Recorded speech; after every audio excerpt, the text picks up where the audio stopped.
today and the Legal Zilai team. Sir, the stage is all yours. We welcome you, sir. Thank you, madam. Thank you for the opportunity I've rendered.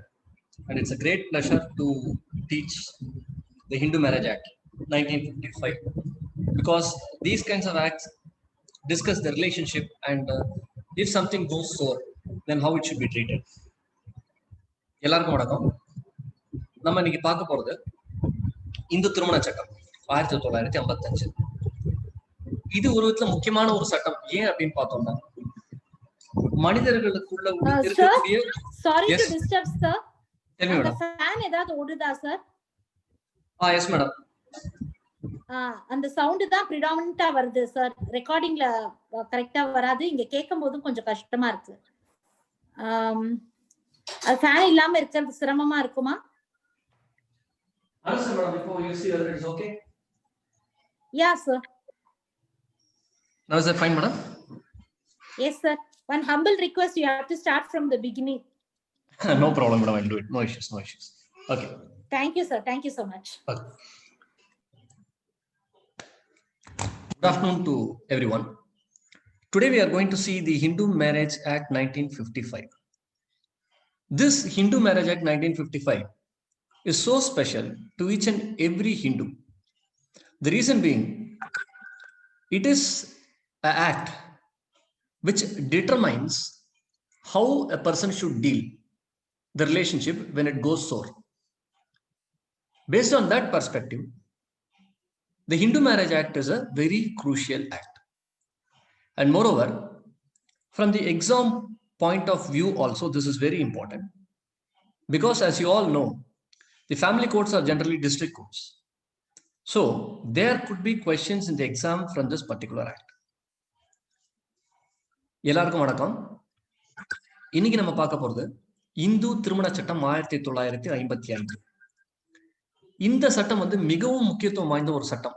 காரணம் என்னன்னு பாத்தீங்கன்னா, இரண்டு நபர்களுக்குள்ள இருக்கக்கூடிய ஒரு உறவு, கணவனோ மனைவியோ இந்த மாதிரி இருக்கக்கூடிய உறவுகள்ல ஏதேனும் பிரச்சனைகள் ஏற்பட்டால் அதை எப்படி தீர்ப்பது, அல்லது ஒரு உறவை உருவாக்கும் பொழுது எப்படி உருவாக்கணும் அப்படின்னு பல விஷயங்கள் இதுல பேசப்பட்டிருக்கு.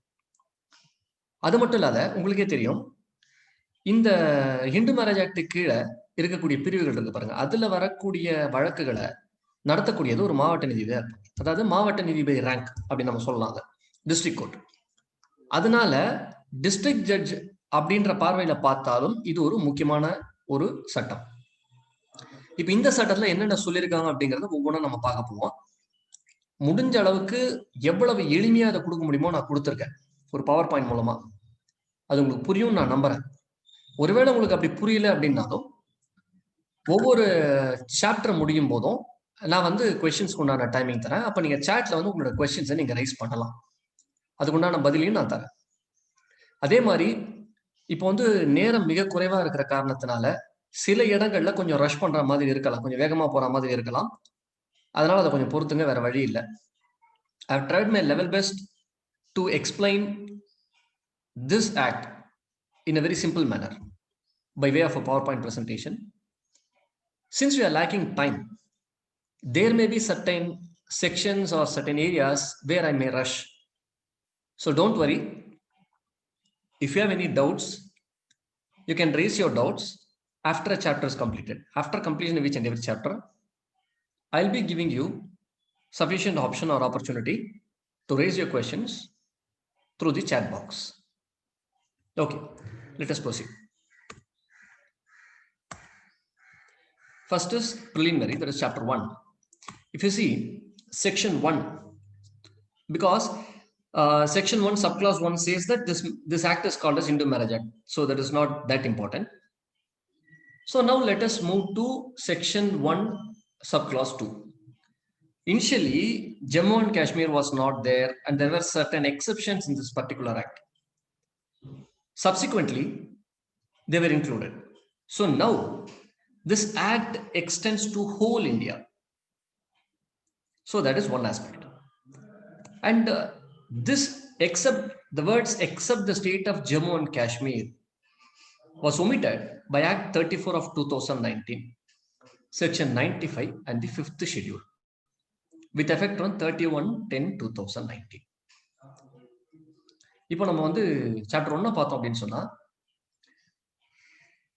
பிரிவு 1 உட்பிரிவு 1ல என்ன சொல்றாங்கன்னா, இந்த ஆக்ட் வந்து இந்து மேரேஜ் ஆக்ட்னு சொல்றோம், இந்து திருமண சட்டம்னு சொல்றோம், அவ்வளவுதான். வேற எதுவும் கிடையாது. அதனால அதோட முக்கியத்துவம் வாய்ந்தது கிடையாது. இந்த 1 உட்பிரிவு 2 அப்படின்னு பார்த்தோம்னா, ஒட்டுமொத்த இந்தியாவுக்கு இது பொருந்தும்னு சொல்றாங்க. பின்னாடி பாத்தீங்கன்னா இந்தியாவில இல்லாத சிலருக்கும் பொருந்துங்கிற மாதிரி வரும். அது நான் உங்களுக்கு பின்னாடி வரும்போது அந்த குறிப்பிட்ட விஷயத்தை உங்களுக்கு விளக்கி சொல்றேன். இப்ப இதுல ஜம்மு அண்ட் காஷ்மீர் வந்து எடுத்துட்டாங்க. State of Jammu and Kashmir வந்து அதை இப்போ ரிமூவ் பண்ணிட்டாங்க, நம்ம எல்லாருக்குமே தெரியும். அதை எந்த அடிப்படையில பண்ணாங்கன்னு பாத்தீங்கன்னா, சட்டம் 34/2019 பிரிவு 95 5வது அட்டவணை 31/10/2019 இந்த தேதியிலிருந்து இது செயல்பாட்டுக்கு வருது. இது செக்ஷன் 1 சப் கிளாஸ் 2 குறித்து. அடுத்தது பாருங்க, applicable to Hindus outside India. சரி, நம்ம இந்திய நாட்டுல ஒரு ஹிந்து இல்ல, அவர் இந்த நம்ம நாட்டுக்கு வெளியில இருக்காரு, அவருக்கும் இந்த சட்டம் பொருந்துமா?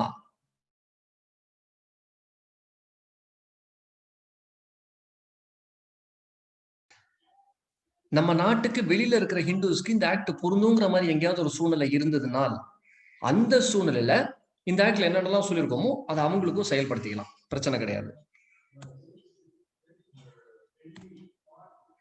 அடுத்தது செக்ஷன் 2 பார்த்தோம் அப்படின்னு சொன்னா, சரி, இந்த ஹிந்துக்குள்ள யார் யாருக்கு பொருந்தும்? ஹிந்துன்ற ஒரு வார்த்தையை நம்ம பொதுவா சொல்லிட்டோம். யார் யாரு என்னென்ன அப்படின்றத பார்ப்போம். ஹிந்து அப்படின்ற வார்த்தை, ஒரு மதத்தினால் ஒருவர் ஹிந்துவா இருக்கார் அப்படின்னு சொன்னா, அதுல வீரசைவர், லிங்காயத்து, அதே மாதிரி பிரம்மோ சமாஜ், பிரார்த்தன சமாஜ், ஆரிய சமாஜ், இதை கடைபிடிக்கிறவங்க இவங்க எல்லாருமே வருவாங்க. அதே மாதிரி புத்திசம் இதை ஃபாலோ பண்றவங்க, ஜெயின்ஸ் இருக்காங்க பாருங்க, நம்ம இங்க பொதுவா இந்த தமிழ்நாட்டுல வந்து சேடுங்க அப்படின்வாங்க அந்த மாதிரி. அதே மாதிரி சிக்ஸ் பஞ்சாபிஸ், பஞ்சாப்காரங்க, அவங்க பௌத்தர்கள், இவங்களும் பாத்தீங்கன்னா ஹிந்து அப்படின்ற அடிப்படையில் தான் வருவாங்க. சரி, அடுத்தது யார் யாருக்கெல்லாம் இது தவிர இது இல்லாத வேற ஏதாவது ஒரு வகைப்பாடு இருக்கா அப்படின்னு பார்த்தோம்னு சொன்னா, any person who domiciled where this act extends. எந்த இடத்துக்கு இந்த ஆக்ட் பொருந்துதோ, அதாவது இந்தியாவுக்கு வெளியில கூட இருக்கலாம், அங்க ஒரு நபர் இருக்காரு, அவருக்கு வந்து இந்த ஆக்ட் பொருந்துன்ற மாதிரி சூழ்நிலை இருந்தால் அவரும் இந்துவாக கருதப்படுவார். ஆனால் அவர் கட்டாயமா முஸ்லீமா இருக்கக்கூடாது, கிறிஸ்டியனா இருக்கக்கூடாது, பார்சியா இருக்கக்கூடாது, ஜூவா இருக்கக்கூடாது. இந்த 4மா இல்லாத ஒரு நபர், இந்த 4 மதத்தை சேராத ஒரு நபர் நமது இந்திய நாட்டிற்கு வெளியிலேயே இருந்தாலும் கூட அவருக்கு இந்த சட்டம் பொருந்தும். அல்லது அந்த இடத்தில் இந்த சட்டம் இருக்கிறது, நம்ம நாட்டுக்கு வெளியில இருக்கிற ஏதோ ஒரு இடத்துல இந்த சட்டம் இருக்கிறது அப்படின்னு சொன்னா அந்த சூழ்நிலையில் அது பொருந்தும். இதுக்கு ஒரு உதாரணம் சொல்லணும்னு பாத்தீங்கன்னா, நம்ம சுதந்திரத்துக்கு முன்னாடி பாத்தீங்கன்னா இந்த வெள்ளைக்காரர்கள் வந்து ஏற்படுத்திய சட்டங்கள் வந்து நம்ம இந்திய நாட்டுல வந்து செயல்படுத்திட்டு இருந்தாங்க. நம்ம எல்லாருக்குமே தெரியும் இந்த விவரம். கிட்டத்தட்ட அந்த மாதிரி ஒரு விஷயம் தான். இப்ப நம்ம இந்தியா இருக்குது, இந்தியாவுக்கு கீழே ஏதோ ஒரு நாடு வந்து நாங்க வந்து உங்க சட்டத்தை நாங்க அப்படியே பயன்படுத்திக்கிறோம், எங்களுக்கு நீங்க பர்மிஷன் கொடுங்க, நீங்களே வந்து எங்களை நல்லா பாத்துக்கங்க அப்படிங்கிற மாதிரி ஒரு ரெக்வஸ்ட் போட்டிருக்காங்க, இந்த மாதிரி ஏதோ ஒரு கேள்வி கேட்டிருக்காங்க அப்படின்னு சொன்னா, அந்த சூழ்நிலையில இந்தியாவும் சரின்னு சம்மதிச்சிருச்சுன்னு சொன்னா, அப்ப அங்க இருக்கிற நபருக்கு இந்த இந்து மேரேஜ் ஆக்ட் பொருந்தும். இது சட்ட ரீதியா நடந்திருக்கணும் எல்லாமே. இந்த ஆக்ட், அதாவது இந்து மேரேஜ் ஆக்ட் அங்க வந்து பொருந்தணும், அந்த நாட்டுல இல்லாத அந்த இடத்துல இது ஏற்றுக்கொள்ளப்பட்ட ஒரு சட்டமா இருக்கணும். அடுத்து நான் சொன்ன மாதிரி முஸ்லீம், கிறிஸ்டின், பார்சி, ஜூ இதுல இருக்கக்கூடாது. சரி, இதுக்கு ஒரு விதிவிலக்கு சொல்றாங்க. என்னன்னு பாத்தீங்கன்னா, சரி இப்படி ஒரு நபர் இருக்காரு, நம்ம பார்த்துட்டோம். அப்போ இவர் வந்து அந்த ஹிந்து சட்டத்தின் கீழோ அல்லது பயன்பாட்டின் கீழோ அல்லது வழக்காறுகளின் கீழோ இவர் வந்து கவர்ன் பண்ண மாட்டாரு, இப்படி ஒரு சட்டமே பாஸ் பண்ணப்படல அப்படின்னு நம்ம நிரூபிச்சிட்டோம்னா, அந்த சூழ்நிலையில இவர் ஹிந்து அப்படிங்கிற அடிப்படையில வரமாட்டார். அது சொல்றது 21A. அடுத்தது பாருங்க, எக்ஸ்பிளனேஷன்ஸ் இதை கொடுக்குறாங்க. யார் யாரெல்லாம் Hindu, Buddhist, Jains or Sikhs by religion, மத ரீதியா யார் யாரெல்லாம் ஹிந்து, புத்திசம், ஜெயினிசம், சீக் மதத்தை சேர்ந்தவர்கள் அப்படிங்கிற மாதிரி சொல்றாங்க. இதுல யார் யார் பாத்தீங்கன்னா, நம்ம பெற்றோர்கள் இருக்காங்க, அவங்க ஹிந்து மதத்தை சேர்ந்தவங்க, இல்ல புத்த மதத்தை சேர்ந்தவங்க, அல்லது ஜெயின மதத்தை சேர்ந்தவங்க, அல்லது சிக்கு மதத்தை சேர்ந்தவங்க அப்படின்னு சொன்னா, அந்த சூழ்நிலையில அவர்களுக்கு பிறக்கும் குழந்தைகள் எல்லாமே ஹிந்துவா வந்துருவாங்க. இது ஒண்ணு. அடுத்தது இவர்கள்ல அதாவது தாயோ அல்லது தகப்பனோ யாராவது ஒருத்தர் ஹிந்துயிசமோ அல்லது புத்த மதமோ அல்லது ஜெயின மதமோ அல்லது சிக் மதமோ இதுல இருக்காங்க அப்படின்னு சொன்னா அப்படியாப்பட்ட ஒரு நபர், அதாவது உதாரணத்துக்கு சொல்லணும்னா ஒரு தாய் வந்து ஹிந்துன்னு வச்சுப்போம். இந்த தாய் கணவர் வந்து முஸ்லீமா கூட இருக்கட்டும். அப்போ இந்த தாய் தான் இந்த குழந்தைய வளர்க்குறாங்கன்னு வச்சுப்போம். இந்த ஹிந்து கஸ்டம் எல்லாம் ஃபாலோ பண்ணி ஹிந்து வழக்கு முறைகள்லாம் ஃபாலோ பண்ணி இந்த குழந்தைய வளர்க்குறாங்க அப்படின்னு சொன்னா அந்த குழந்தை ஹிந்துவாகத்தான் கருதப்படும். அடுத்தது பாத்தீங்கன்னா இந்து மதத்திலேருந்து வேற ஒரு மதத்துக்கு மாறிடுறாங்க. அவங்க மறுபடியும் திரும்ப இந்து மதத்துக்கே வராங்க. ஒண்ணு. அடுத்தது வேற ஏதேனும் ஒரு மதத்துல இருக்காங்க. முஸ்லிமா இருக்கலாம், கிறிஸ்டினா இருக்கலாம், பார்சியா இருக்கலாம், ஜூவா இருக்கலாம். இவங்க என்ன பண்றாங்கன்னா இந்து மதத்துக்குள்ள வராங்க மாறி. அப்ப அவங்களும் ஹிந்துவா தான் கருதப்படணும் அப்படின்னு சொல்றாங்க. இப்போ இத நம்ம அதாவது புரிதலுக்காக சொல்லணும் அப்படின்னு சொன்னா ஜென்ரலா யார் யாரெல்லாம் இந்த ஹிந்து அம்மா அப்பாவுக்கு பிறக்கிறாங்களோ அல்லது யாராவது ஒருத்தர் அம்மாவோ அப்பாவோ யாராவது ஒருத்தர் இதுக்குள்ள இருக்காங்கன்னா அல்லது மதம் மாறி excuse me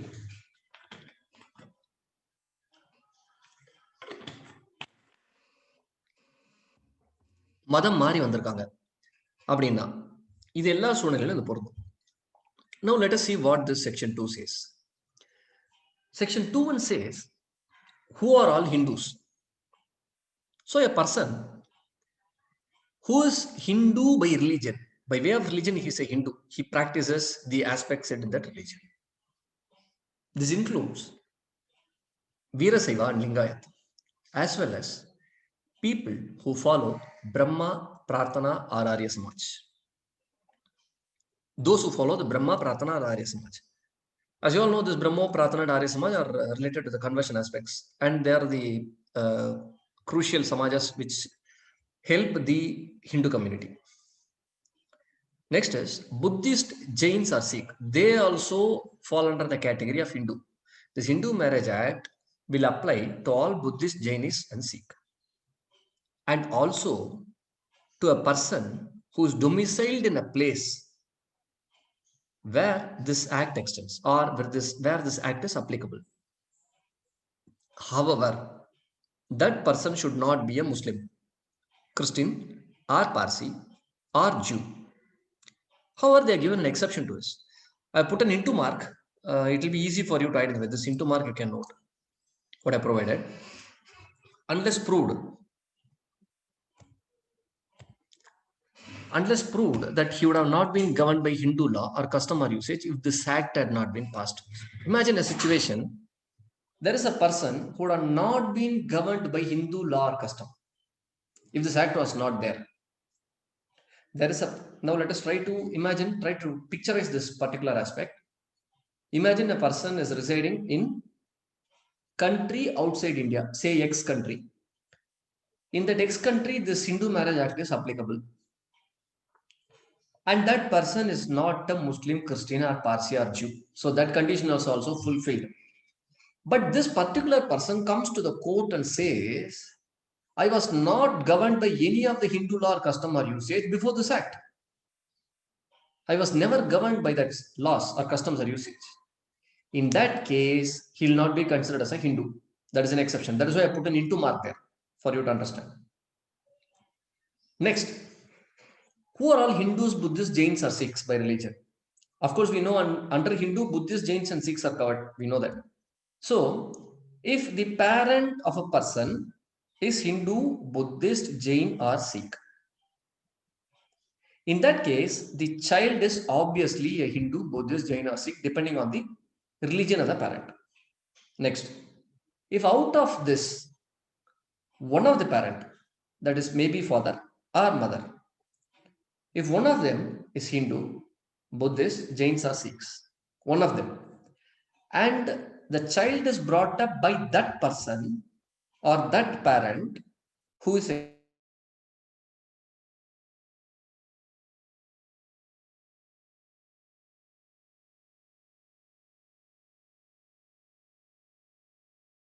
converted from Parsi, Christian, Muslim or Jew to Hinduism. He comes into Hinduism. In that case, the person is said to be a Hindu. Next, there was a person or there is a person who converted himself from Hinduism to say Christianism.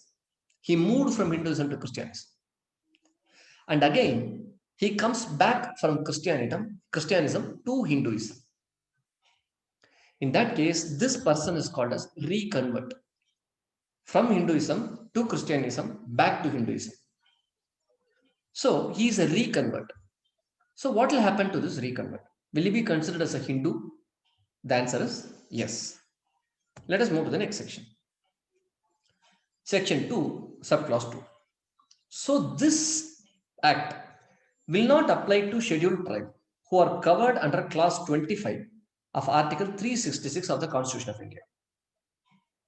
However, if the central government is going to give a gazette notification saying that the scheduled tribe are also covered, if a direction is given otherwise by the central government, in that case, the scheduled tribe will also get covered. இப்போ இந்த பிரிவு 2 உட்பிரிவு 2 என்ன சொல்லுதுன்னு பார்த்தீங்கன்னா, இந்த பட்டியலின சமுதாயத்தை சேர்ந்தவர்கள், அதாவது கிளாஸ் 25 ஆர்டிகல் 366 நம்ம இந்திய அரசியலமைப்பு சட்டத்தின் கீழ் வருது. அதுல இந்த கிளாஸ்ல வரக்கூடிய நபர்கள் இருக்காங்கன்னு சொன்னா அவங்களுக்கு இது பொருந்தாதுன்னு சொல்லிட்டாங்க. ஆனா ஒரு விதிவிலக்கான சூழ்நிலை என்ன அப்படின்னு பாத்தீங்கன்னா, மத்திய அரசாங்கம் அரசாங்க அறிவிப்பின் மூலமாக அபிஷியல் கெசட்ல ஒரு அறிவிப்பு கொடுக்குறாங்க. இனிமேல் எஸ்டியும் இதுல வருவாங்க அப்படின்னு சொல்லி ஒரு அறிவிப்பு கொடுக்குறாங்கன்ற பட்சத்துல இதை ஏத்துக்கலாம். இந்த சட்டத்தின் கீழ் அவங்களும் வருவாங்க அப்படின்னு சொல்லக்கூடியதான் பிரிவு 2 உட்பிரிவு 2. அடுத்தது பாருங்க, 2 உட்பிரிவு 3. சரி, இப்போ இந்த குறிப்பிட்ட பிரிவு இருக்கு பாருங்க. இந்த குறிப்பிட்ட பிரிவின் கீழே ஒரு நபர் வருகிறார். ஆனால் அவர் மத ரீதியாக இந்து இல்லை அப்படின்னு வச்சுக்கோங்க. அப்ப அந்த சூழ்நிலையில இவருக்கு பொருந்தும். அதாவது மத ரீதியா இந்துவா இல்லைன்னாலும் கூட இந்த பிரிவு அவரை ஏதோ ஒரு விதத்துல கட்டுப்படுத்துது அப்படின்னு சொன்னா அந்த சூழ்நிலையில் இந்த சட்டம் அவருக்கு பொருந்தும் அப்படிங்கிறாங்க. இதுவும் ஒரு முக்கியமான பிரிவு. Now let us see what section 2 subclause 3 says. If a person who is not Hindu by religion, there is a person who is not Hindu by religion, however, this section or the provisions under this section covers that person or controls that person, then in that case, this act will also apply to him. That is what is stated in 2 subclause 3. Section 3. So, let us see what is custom and usage. Please remember, they have asked questions from this particular section. They will try to confuse you by raising certain questions under this section. They could ask, if a custom or usage is against public policy, still can it be accepted as custom and usage? Questions could be framed like this. Now let us see what is custom and usage. Continuously and uniformly observed. What are the conditions required for a custom and usage to be recognized? It should be continuously and uniformly observed. Next is, it should be continuously and uniformly observed for a long time. Say if you say, I've been continuously following this, say for the past 2 months, can that be accepted as a custom or usage? No. It should have been observed for a very long time. Next, it should have the force of law. It should get the weightage as a law. The next is, it should not be against public policy. And the next is, it should be reasonable. Reasonable in the sense like, in the normal parlance, in the normal understanding of a human being, it should be reasonable. And it should be certain. Certain in the sense like it should be specific. These are all the basic requirements for recognizing a custom and usage. இப்போ அடுத்தது நம்ம பார்த்தோம் அப்படின்னு சொன்னா பிரிவு 3 வழக்காறுன்னு சொல்லுவாங்க, வழக்கங்கள் சொல்லுவாங்க, இல்ல பழக்கங்கள் சொல்லுவாங்க. இந்த மாதிரி வார்த்தைகள்லாம் பயன்படுத்துவாங்க. இப்ப எந்த மாதிரியான வழக்காறுகள் அல்லது வழக்கங்கள் வந்து ஏற்றுக்கொள்ளப்படும் அப்படின்னு பாத்தீங்கன்னா, தொடர்ச்சியாக ஒரே நிலையில் கடைபிடித்து வரக்கூடிய பழக்க வழக்கங்கள். சரி, ஒரு குறுகிய காலத்துக்கு இதை நம்ம கடைபிடித்தா போதுமா அப்படின்னு கேட்டா இல்ல. நெடுங்காலமாக தொடர்ந்து செய்யப்பட்டு ஒரே வகையில் செய்யப்பட்டு வரும் ஒரு வழக்கம், அதுதான் ஏற்றுக்கொள்ளப்படும். அது இரண்டாவது. மூன்றாவது நம்ம பார்த்தோம்னு சொன்னா, சட்டத்தின் அதிகாரம் அல்லது அங்கீகாரத்தை பெற்றிருக்க வேண்டும். இது மூன்றாவது. சரி, இதெல்லாம் மட்டும் இருந்தா போதுமா அப்படின்னு யோசிச்சீங்கன்னா இது மட்டும் பத்தாது. அது மக்களுக்கு எதிராகவோ அல்லது மக்கள் நலனுக்கு எதிராகவோ இருக்கக்கூடிய ஒன்றாக இருக்கக்கூடாது. அதுக்குன்னு சில கொள்கைகள் இருக்கு பாருங்க. மக்களுக்கு தேவையான சில கொள்கைகள் இருக்கலாம், அதற்கு முரணாக இருக்கக்கூடாது. அதே மாதிரி நியாயமா இருக்கணும், ரீசனபிளா இருக்கணும்ன்றாங்க. அடுத்தது குறிப்பிட்டு இருக்க வேண்டும். சரி, இது நம்ம வந்து சில உதாரணங்களோட பார்க்க முயற்சி பண்ணுவோம். இந்த ஒரு குறிப்பிட்ட பிரிவு இது கொஞ்சம் முக்கியமானதுங்கிறதுனால அது தேவைப்படுது. இப்போ ஒரு 2 மாசம் மட்டும் நான் வந்து ஒரு செயலை செய்யறேன், ஒரு ஹிந்துனா ஒரு 2 மாசமா ஒரு விஷயத்த தொடர்ந்து செய்யறேன் அப்படின்னு சொன்னா அது ஏற்றுக்கொள்ளப்படுமானா ஏற்றுக்கொள்ளப்படாது. ஏன்னா பன்னெடுங்காலமா செஞ்சிருக்கணும், அது முக்கியம். சரி, இதுக்கு சட்ட அங்கீகாரமோ இல்ல சட்டத்தால ஏற்றுக்கொள்ளப்பட முடியாத அல்லது ஏற்றுக்கொள்ளாத ஒரு செயல்பாடு அல்லது ஒரு வழக்காறுன்னு சொன்னா அதுவும் செல்லாது. சரி, அகைன்ஸ்ட் பப்ளிக் பாலிசி அப்படின்னு சொல்றாங்க. மக்களுடைய கொள்கைகளுக்கு அல்லது மக்கள் நலனுக்கு எதிரான ஒரு விஷயம் அப்படின்னு சொன்னா, இப்ப உதாரணத்துக்கு பாத்தீங்கன்னா, ஒருத்தரை கொலை பண்ணாதான் இந்த கல்யாணம் பண்ணலாம் அப்படின்னு ஒரு கஷ்டம் இருக்குன்னு வச்சுங்க. அதை தொடர விடலாமா? தொடர விட முடியாது. ஏன்னா அது வந்து பப்ளிக் பாலிசிக்கு எதிரானது. ஒரு நபரை கொலை செய்தால்தான் இன்னார் திருமணம் செய்து கொள்ள வேண்டும் அப்படின்னு அவங்களுக்கு வழக்கம் இருக்குன்னு வச்சுங்க. அதை ஏற்றுக்கொள்ள முடியாது. இது வந்து ஒரு சின்ன உதாரணம் உங்களுக்கு புரியறதுக்காக இந்த கான்செப்டை நான் சொல்றேன். அதே மாதிரி ஷுட் பி சர்டைன் அப்படின்னா என்னன்னு பாத்தீங்கன்னா, குறிப்பிட்டு இருக்கணும். இதை இப்படித்தான் செய்ய வேண்டும் அப்படின்னு ரொம்ப காலமா செஞ்சுட்டு வந்திருக்கணும், தொடர்ச்சியா. இப்போ ஒரு சில இந்த தாலி கட்டுறதெல்லாம் பாத்தீங்கன்னா, ஒவ்வொரு ஹிந்துவிசத்திலேயே ஒவ்வொரு ஜாதிக்கும் வெவ்வேறு விதமா தாலி கட்டுறதெல்லாம் இருக்கு. அதே மாதிரி ஒரு பழக்கம் இருக்குன்னு வச்சுங்க. ரொம்ப காலமா ஒரு 100 வருஷமா அவங்க வந்து தாலியில ஒரு ஏதேனும் ஒரு பொருளை, ஒரு வைரமோ இல்ல ஏதோ ஒண்ணு அதை வச்சுதான் கட்டுவாங்கன்னு ஒரு வழக்கம் இருக்குன்னு வச்சுங்க. குறிப்பிட்டு அந்த குறிப்பிட்ட வைரம் தான் போடுவாங்க. அந்த கலர்ல இருக்கிற வைரம் அப்படின்னு சொன்னா, அந்த குறிப்பிட்ட நிறத்துல இருக்கிற வைரம் தான் அப்படின்னு சொன்னா அதை அவங்க தொடர்ச்சியா போடணும். அதே தான் போடணும், அதை மாத்தக்கூடாது. அதாவது குறிப்பிட்டு சொல்லக்கூடிய நிலையில் இருக்க வேண்டும் அந்த பழக்க வழக்கங்கள் அப்படின்னு சொல்றாங்க. Now let us move to the definition of district court under 3 subclause B. So this district court covers the city civil court, principal civil court of original jurisdiction, or any civil court specified by state government. 3 options. If you are within the city limit, city civil court. If you are outside the city limit, then principal civil court of original jurisdiction. And in case if there is a need, the state government can form family courts. So civil court specified by state government. For example, in Chennai, you have city civil court separately and family court separately. So state government can form certain courts for a specific purpose. In that case, they will confer the powers accordingly. So மாவட்ட நீதிமன்றம் அப்படின்ற வார்த்தைக்குள்ள எதெல்லாம் அடங்கும் அப்படின்னு பாத்தீங்கன்னா, நகர உரிமையியல் நீதிமன்றம். ஒரு நகரத்துல ஒரு நீதிமன்றம் இருக்கு, நம்ம சிட்டி சிவில் கோர்ட்னு பொதுவா சொல்லுவோம், எல்லாருக்கும் தெரிஞ்சிருக்கும். அது வந்து ஒரு இந்த குடும்ப தகராறு சம்பந்தமான வழக்குகளை எடுக்கலாம் ஒண்ணு. அடுத்தது பாத்தீங்கன்னா, முதன்மை உரிமையியல் நீதிமன்றம், அதாவது நேரடியாகவே வழக்கை எடுக்கக்கூடிய நேரடி அதிகார வரம்பு கொண்ட ஒரு முதன்மை உரிமையியல் நீதிமன்றம். மாவட்ட நீதிமன்றத்துக்கு கீழே இது வருது. இப்ப நீங்க பாத்தீங்கன்னா, பொதுவா இந்த சிட்டி லிமிட், அதாவது நம்ம நகர எல்லை தாண்டி போயிட்டீங்க அப்படின்னு சொன்னாலே, கிராம எல்லைகளுக்குள்ள போயிட்டீங்க அப்படின்னாலே பொதுவா வந்து சப்கோர்ட்ல எடுப்பாங்க இந்த ஃபேமிலி கேஸ் எல்லாம். பொதுவாகவே நீங்க பார்த்துருப்பீங்க, வெளியில போயிட்டு அங்க போயிடும். சிட்டிக்குள்ள வந்துட்டா சிட்டி சிவில் கோர்ட்ல வரும். இது பொதுவான விஷயம். ஆனா மாநில அரசாங்கம் நினைத்தால் தனியாக ஒரு உரிமையியல் நீதிமன்றத்தை நிறுவலாம். இதற்காகவே ஒரு உரிமையியல் நீதிமன்றத்தை நிறுவலாம். அந்த உரிமையியல் நீதிமன்றத்துக்கு பொதுவா என்ன பண்ணுவாங்கன்னு பாத்தீங்கன்னா, குடும்ப நீதிமன்றம், ஃபேமிலி கோர்ட் அப்படின்னு பேர் வச்சுருவாங்க. இப்போ சென்னை சிட்டில இருக்கிறது அப்படிதான். பாத்தீங்கன்னா ஃபேமிலி கோர்ட்னு தனியா இருக்கும், அதே மாதிரி சிட்டி சிவில் கோர்ட் தனியா இருக்கும். ரெண்டும் வெவ்வேறா இருக்கும், தனித்தனியா இருக்கும். இது ஒரு உரிமை. அடுத்தது பாருங்க, இதெல்லாம் ரொம்ப ரொம்ப இம்பார்ட்டன்ட், ரொம்ப முக்கியத்துவம் வாய்ந்தது. இந்த பிரிவெல்லாம் கொஞ்சம் நல்லா உன்னிப்பாக கவனிச்சுங்க. Now let us see subsection 3 under 3. Sorry, subclass C under section 3. Full blood. So, one husband, one wife, they have children and they are related, that is full blood. For example, brothers, sisters, who are born to the same parents. Simple. So, next is half blood. One husband plus different wife. A person is there, he has 2 wives, or 3 wives, or maybe 10 wives. So, in that case, if children are born to those wives, they are all half blood. Half of the blood is from father.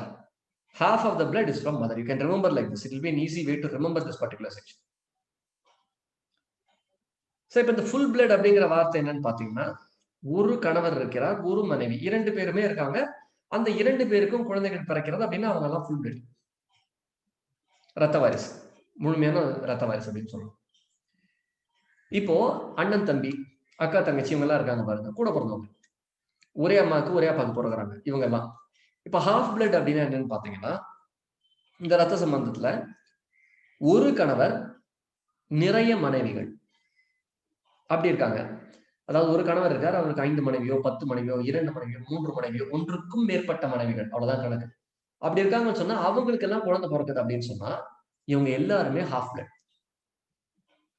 இது வந்து கேள்வியா கேட்கக்கூடிய ஒரு விஷயம், ஏன்னா ரொம்ப குழப்பக்கூடிய area. அதனாலதான் நான் உங்களுக்கு ஒரு ஃபார்முலா மாதிரி இதை நான் போட்டிருக்கேன் உங்களுக்கு புரியணுன்றதுக்காக. இப்ப அடுத்தது என்ன நம்ம பார்ப்போம். சரி, அடுத்தது இன்னொன்று இருக்கு. ஃபுல் பிளட் பார்த்தோம், ஹாஃப் பிளட் பார்த்தோம். இப்போ now let us move to subclass D of section 3. What is uterine blood? When this word uterine comes, just remember only one thing in your mind: uterus. That is what you need to remember. So, born of a single uterus. That is the point. Different husbands. A lady is there, she is having, say, some 10 husbands. And children born out of these relationships. They are all born from the same uterus, but for different husbands, for different people. So, these children will have different father, but one mother. That is the point. Now, let us try to understand this by way of an explanation. They also provided an explanation. In class C and D above, the word ancestor means father. Ancestress means mother. இப்போ இந்த uterine blood அப்படின்றத நம்ம பார்த்தோம் அப்படின்னு சொன்னா, இது வந்து பிரிவு 3, அதுல உட்பிரிவு டி. இதுல என்னன்னு பாத்தீங்கன்னா, ஒரு ஒரு ஒரு லேடி இருப்பாங்க, அவங்களுக்கு பாத்தீங்கன்னா நிறைய கணவர்கள் இருக்காங்கன்னு வச்சு, அவங்களுக்கு வந்து ஒன்றுக்கும் மேற்பட்ட கணவர்கள் இருப்பாங்க. இப்போ இந்த அம்மாவுக்கு ஒவ்வொரு கணவரின் மூலமாக குழந்தை பிறக்குது. அதாவது ஒரே கர்ப்பப்பையிலிருந்து எல்லாரும் பிறக்கிறாங்க, ஆனா வெவ்வேறு கணவர்களின் மூலமாக பிறக்கிறார்கள். அப்படின்னு சொன்னா இவங்களை வந்து யூட்ரின் பிளட் அப்படின்னு சொல்லுவாங்க. சரி, ஒரு விளக்கம் கொடுத்துருக்காங்க. என்னன்னு பாருங்க. இந்த கிளாஸ் சி கிளாஸ் டில ஆன்செஸ்டர்ன்ற வார்த்தையை பயன்படுத்திருக்கேன். ஆன்செஸ்டர்னா யாரு, மூதாதையர்னா யாரு அப்படின்னு பாத்தீங்கன்னா அப்பா. ஆன்செஸ்ட்ரஸ் அப்படின்ற வார்த்தை வந்ததுன்னா அம்மா. அதான் அவங்க சொல்லியிருக்க விளக்கம்.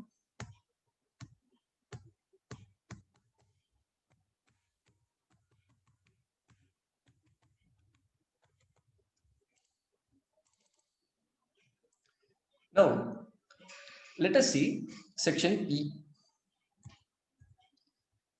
Prescribed. Rules made under this act.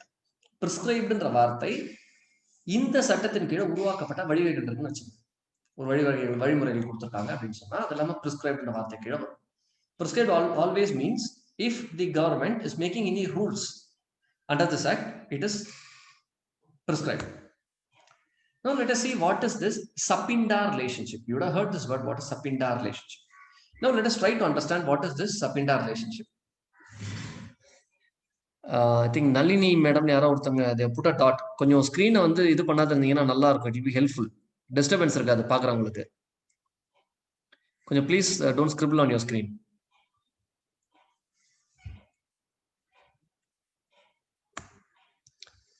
இதுல வந்து பாத்தீங்கன்னா 3 ஜெனரேஷன், அதாவது அம்மா அப்படின்னு கணக்கு பண்ணோம்னா 3 தலைமுறைகளை கணக்கில் எடுத்துக்கணும்.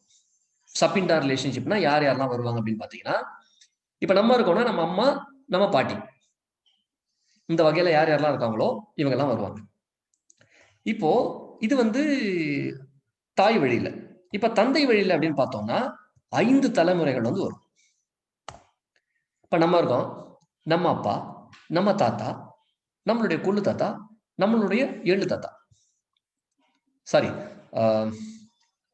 கிராண்ட்ஃபாதர், ஆமா கரெக்ட், நம்மளுடைய தாத்தா, கொள்ளு தாத்தா, எள்ளு தாத்தா, இவங்க எல்லாருமே வருவாங்க. அப்பா வழியில கணக்கு பண்ணீங்கன்னா 5 தலைமுறை, அம்மா வழியில கணக்கு பண்ணீங்கன்னா 3 தலைமுறை இருந்தால் இதுக்குள்ள வர எல்லாருமே சப்பிண்டா ரிலேஷன்ஷிப்ல இருக்காங்கன்னு அர்த்தம். இதை சொல்லக்கூடிய பிரிவு தான் இந்த F. Now let us see what is this Sapinda relationship. Sapinda relationship pertaining or traced through mother will be for 3 generations. The person who's being counted, one, he is the first generation. His mother, second generation, and his grandmother will be third generation. And when we come to ascertain the relationship through father, Sapinda relationship through father, in that case, the person who's being counted or who's being person from whom the calculation of the count starts is the first generation person. His father will be the second generation. His grandfather will be the third generation. His great grandfather will be the fourth generation. His great great grandfather will be the fifth generation. So when you trace through father, you will have 5 generations. When you trace through mother, you will have just 3 generations with respect to Sapinda relationship. Now, what is meant by Sapindas? The word Sapindas, it is dealt with in subclause F and subclause 2. Sapindas, who are lineal ascendant.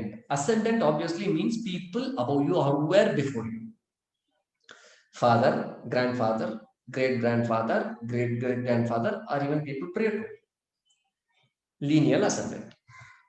Next is lineal descendant. Son, grandson, great-grandson, great-great-grandson, and it goes like this.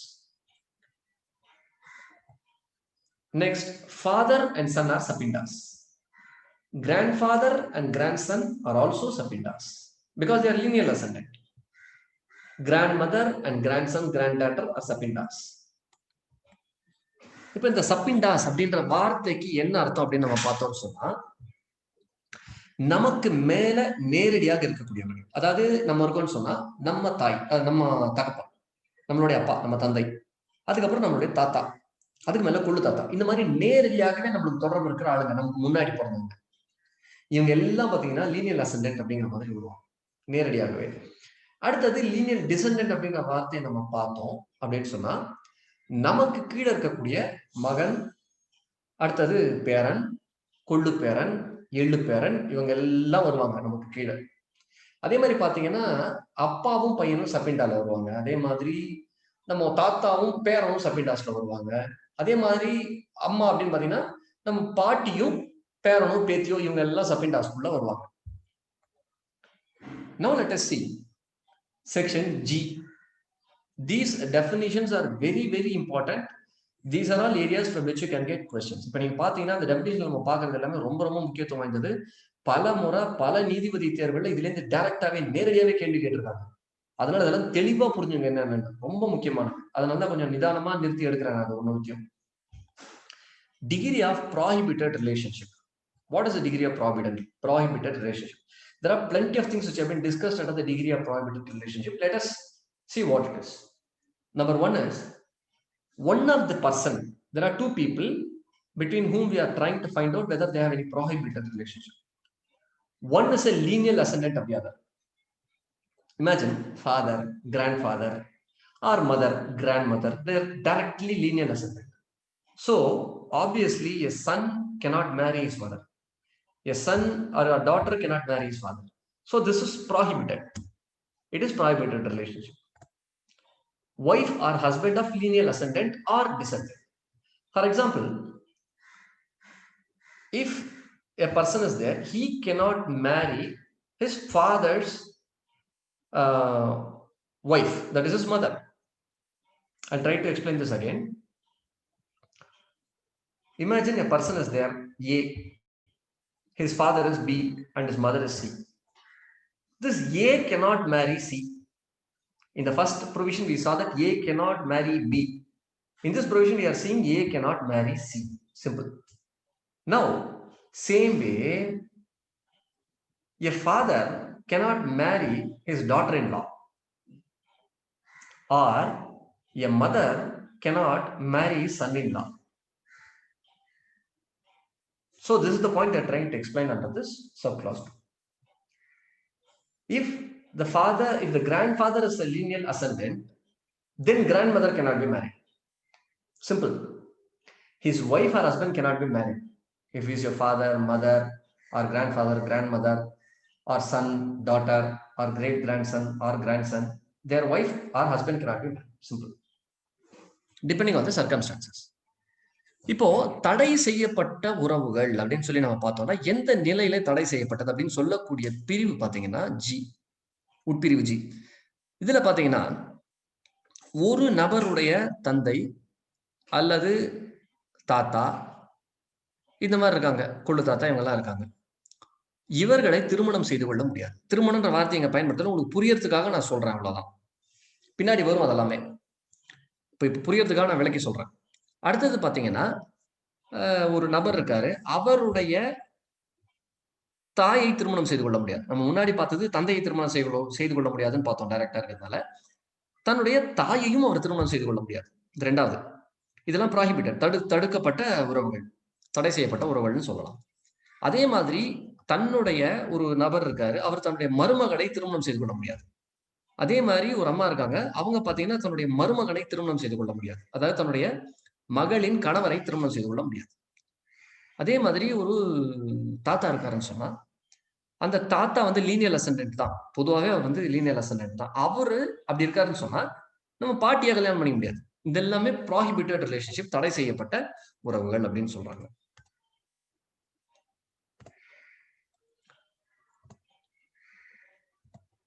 Then the next aspect is the person's brother's wife.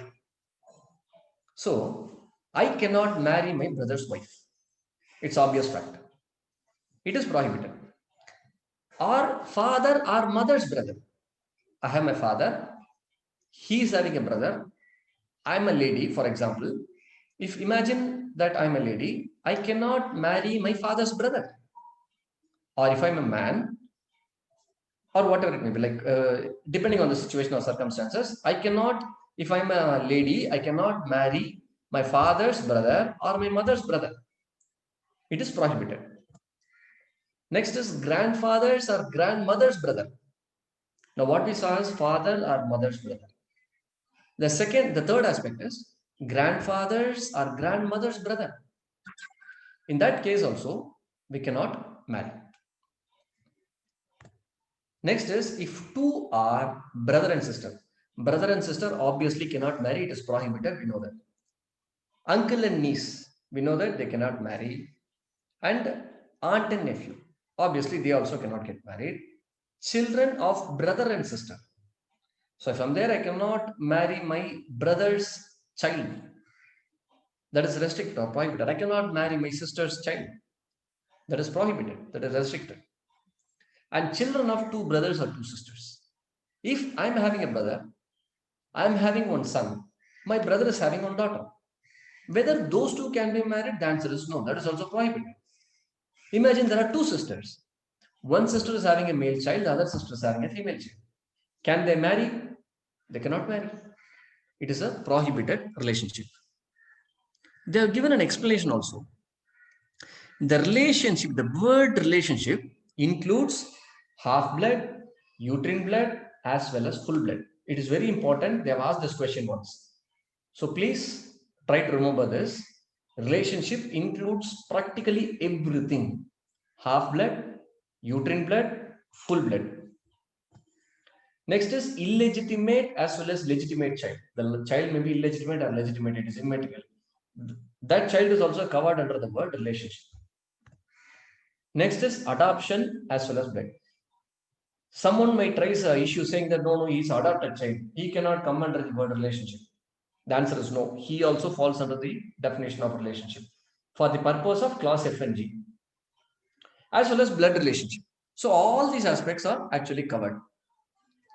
இந்த பிரிவுல என்ன அப்படின்னு நம்ம பார்த்தோம்னு சொன்னா, ஒரு நபரின் சகோதரனின் மனைவி அவர்கள் வந்து திருமணம் செய்து கொள்ள முடியாது. இது வந்து தடுக்கப்பட்ட ஒரு உறவு நிலை அப்படின்னு சொல்லலாம். அடுத்தது அந்த நபரின் தந்தையோ அல்லது தாயோ இவர்களுடைய சகோதரர்கள் அவர்களை திருமணம் செய்து கொள்ள முடியாது. நான் திருமணம்ன்ற வார்த்தையை அடிக்கடி சொல்றது உங்களுக்கு புரியறதுக்காக. இந்த பிரிவுல வந்து திருமணம்ன்ற வார்த்தை பயன்படுத்தப்படல, உங்களுக்கு தெளிவா புரியணுன்றதுக்காக அதை நான் சொல்றேன். அவ்வளவுதான். அதே மாதிரி நம்ம தாத்தா இருக்காரு, பாட்டி இருக்காரு, அவங்களுடைய சகோதரர்கள். அடுத்தது இப்ப இந்த 2 நபர்களும் யாருக்கு வந்து நம்ம தகாத இதுன்னு சொல்றோமோ, அதாவது உறவு இருக்கக்கூடாதுன்னு சொல்றோமோ, அந்த 2 நபர்கள் அக்காவோ அண்ணனாவோ இல்ல வந்து தங்கையாவோ இருக்காங்க. இவங்க 2 பேரும் திருமணம் செய்து கொள்ள முடியாது. பிரதர் அண்ட் சிஸ்டர் இவங்கெல்லாம் திருமணம் செய்து கொள்ள முடியாது. அதே மாதிரி இப்போ மாமா இருக்காருன்னு வச்சுங்க, மாமாவை போய் திருமணம் பண்ணிக்க முடியுமானா அதுவும் பண்ண முடியாது. சரி, அத்தைய திருமணம் செய்து கொள்ளலாமா? அத்தையும் திருமணம் செய்து கொள்ள முடியாது. அதே மாதிரி நம்மளுடைய சகோதரர்கள் சகோதரிகளுடைய குழந்தைகளை திருமணம் செய்து கொள்ள முடியாது. அதே மாதிரி 2 நபர்கள் இருக்காங்க, 2 அண்ணன் தம்பி இருக்காங்கன்னு வச்சுங்க. இந்த 2 அண்ணன் தம்பியில ஒரு அண்ணனுக்கு வந்து ஒரு பெண் குழந்தை இருக்கு, தம்பிக்கு ஆண் குழந்தை இருக்கு. இப்ப இந்த 2 பேருக்கும் திருமணம் செய்து வைக்கலாமான்னு கேட்டீங்கன்னா திருமணம் செய்து வைக்க முடியாது. 2 சகோதரிகள் இருக்காங்கன்னு வச்சு, 2 சகோதரிகள் இருக்காங்க. அப்ப அந்த 2 சகோதரிகளுக்கு ஒரு ஆண் குழந்தை ஒரு பெண் குழந்தை பிறகுது. இந்த 2 குழந்தைகளும் திருமணம் செய்து கொள்ள முடியாது. இப்ப சில விளக்கங்கள் வந்து கொடுத்திருக்காங்க. அந்த விளக்கங்கள் என்னென்ன அப்படிங்கிறத நம்ம பார்ப்போம். ஆனா இந்த விளக்கங்கள் எது குறித்து அப்படின்னு உறவுகள் அப்படின்னு வருது இல்லையா, அந்த வார்த்தைக்கு உண்டான விளக்கங்கள் என்னென்ன அப்படின்னு கொடுத்திருக்கிறது எந்த பிரிவுலன்னு பாத்தீங்கன்னா FG இது 2ல கொடுத்திருக்காங்க. இதுல சொல்லப்பட்டிருக்க அந்த உறவுகளுக்குள்ள எதெல்லாம் வரும் அப்படின்னு பாத்தீங்கன்னா half, uterine as well as full blood, இது எல்லாமே வரும். அதே மாதிரி முறை தவறி பிறந்த குழந்தை, முறையாக பிறந்த குழந்தை அதுவும் வரும். தத்தெடுக்கப்பட்ட குழந்தை அல்லது ரத்த சம்பந்தம் உள்ள குழந்தை, இவர்கள் எல்லாம் பாத்தீங்கன்னா இதுக்குள்ள வருவாங்க அப்படின்னு சொல்றாங்க.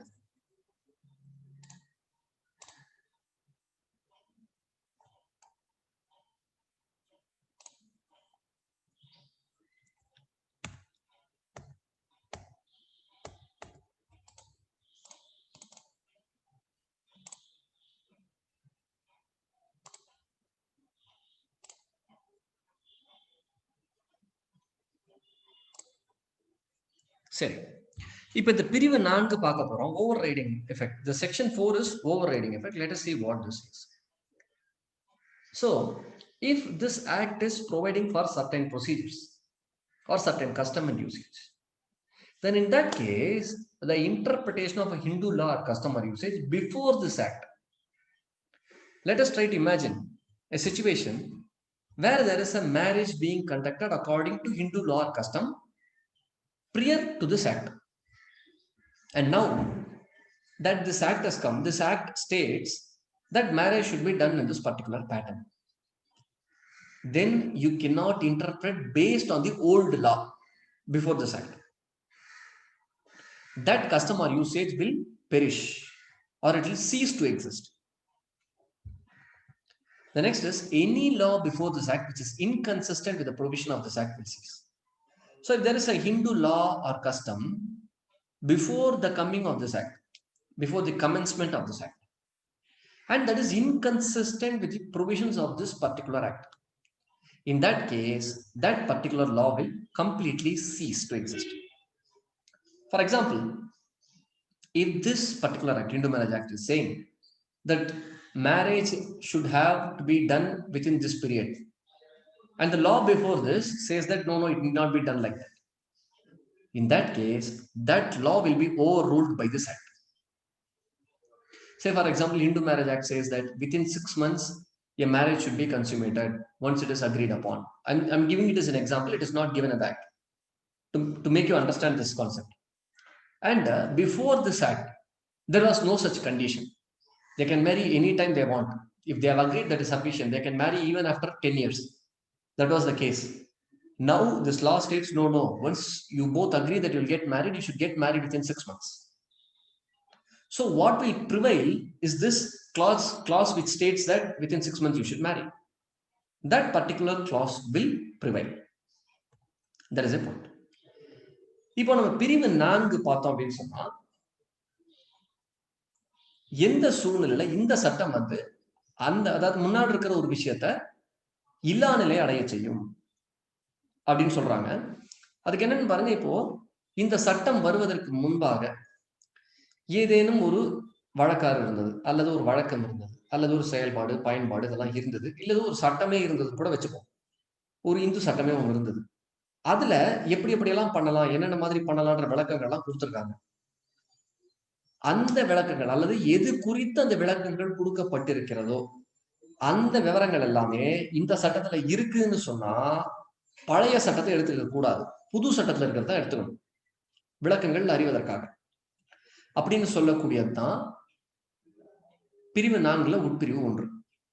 இப்ப அடுத்தது பாருங்க, இந்த 4 உட்பிரிவு 2 என்ன அப்படின்னு பாத்தீங்கன்னா, இந்த சட்டம் வருவதற்கு முன்பாக ஏதேனும் ஒரு சட்டமோ அல்லது வழிவகையோ இருந்து அது வந்து இந்த சட்டத்துல இருக்கிற ஏதேனும் ஒரு பிரிவுக்கு முரண்பாடாக அல்லது ஒத்து போகாத நிலையில் இருக்கிறது அப்படின்னு சொன்னா இதுக்கு முன்னாடி இருந்த அந்த பிரிவு செல்லா நிலை அடைந்துவிடும்.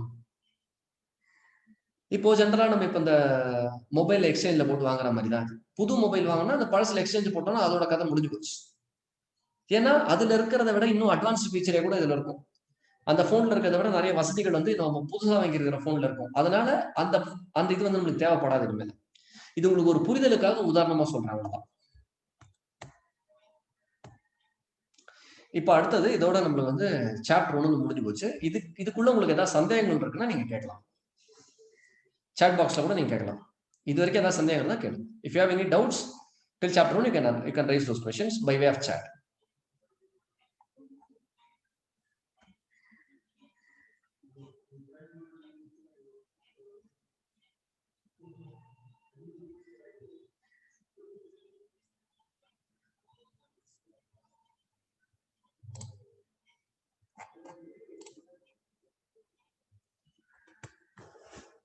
Thank you, madam. Thank you for your compliments.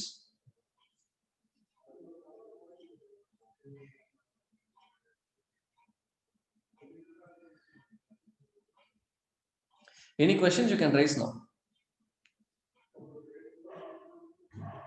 Okay. Senthil குமார்ன்ற அவர் கேட்டிருக்கார், சார் உங்களுக்கு எல்லாரும் தயவு செஞ்சு ஏதாவது எக்ஸ்பிளைன் பண்ண சொன்னீங்கன்னா திரும்ப உங்களுக்கு தமிழ்ல வேணுமா இல்ல இங்கிலீஷ்ல வேணுமான்னு சொல்லிடுங்க, நான் அதுலயே எக்ஸ்பிளைன் பண்ணுவேன்.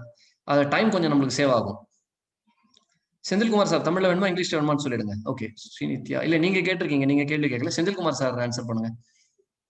Okay, Tamil is better. Okay, thank you madam. Savitri madam, thank you. Okay.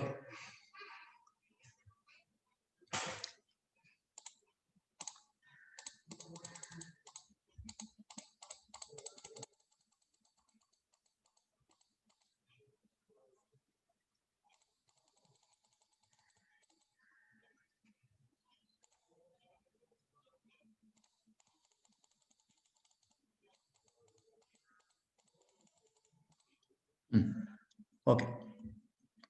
இப்போ நான் வந்து I'm giving answer to Senthilkumar sir.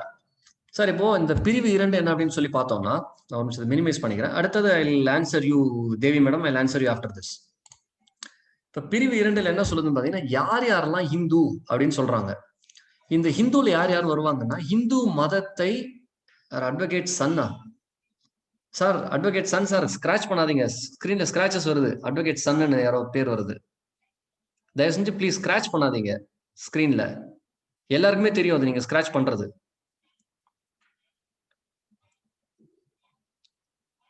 Advocate சன்னு யாரும் தயவு செஞ்சு அந்த ஸ்கிராச்சை கொஞ்சம் எடுத்துட்டீங்கன்னா நல்லா இருக்கும்.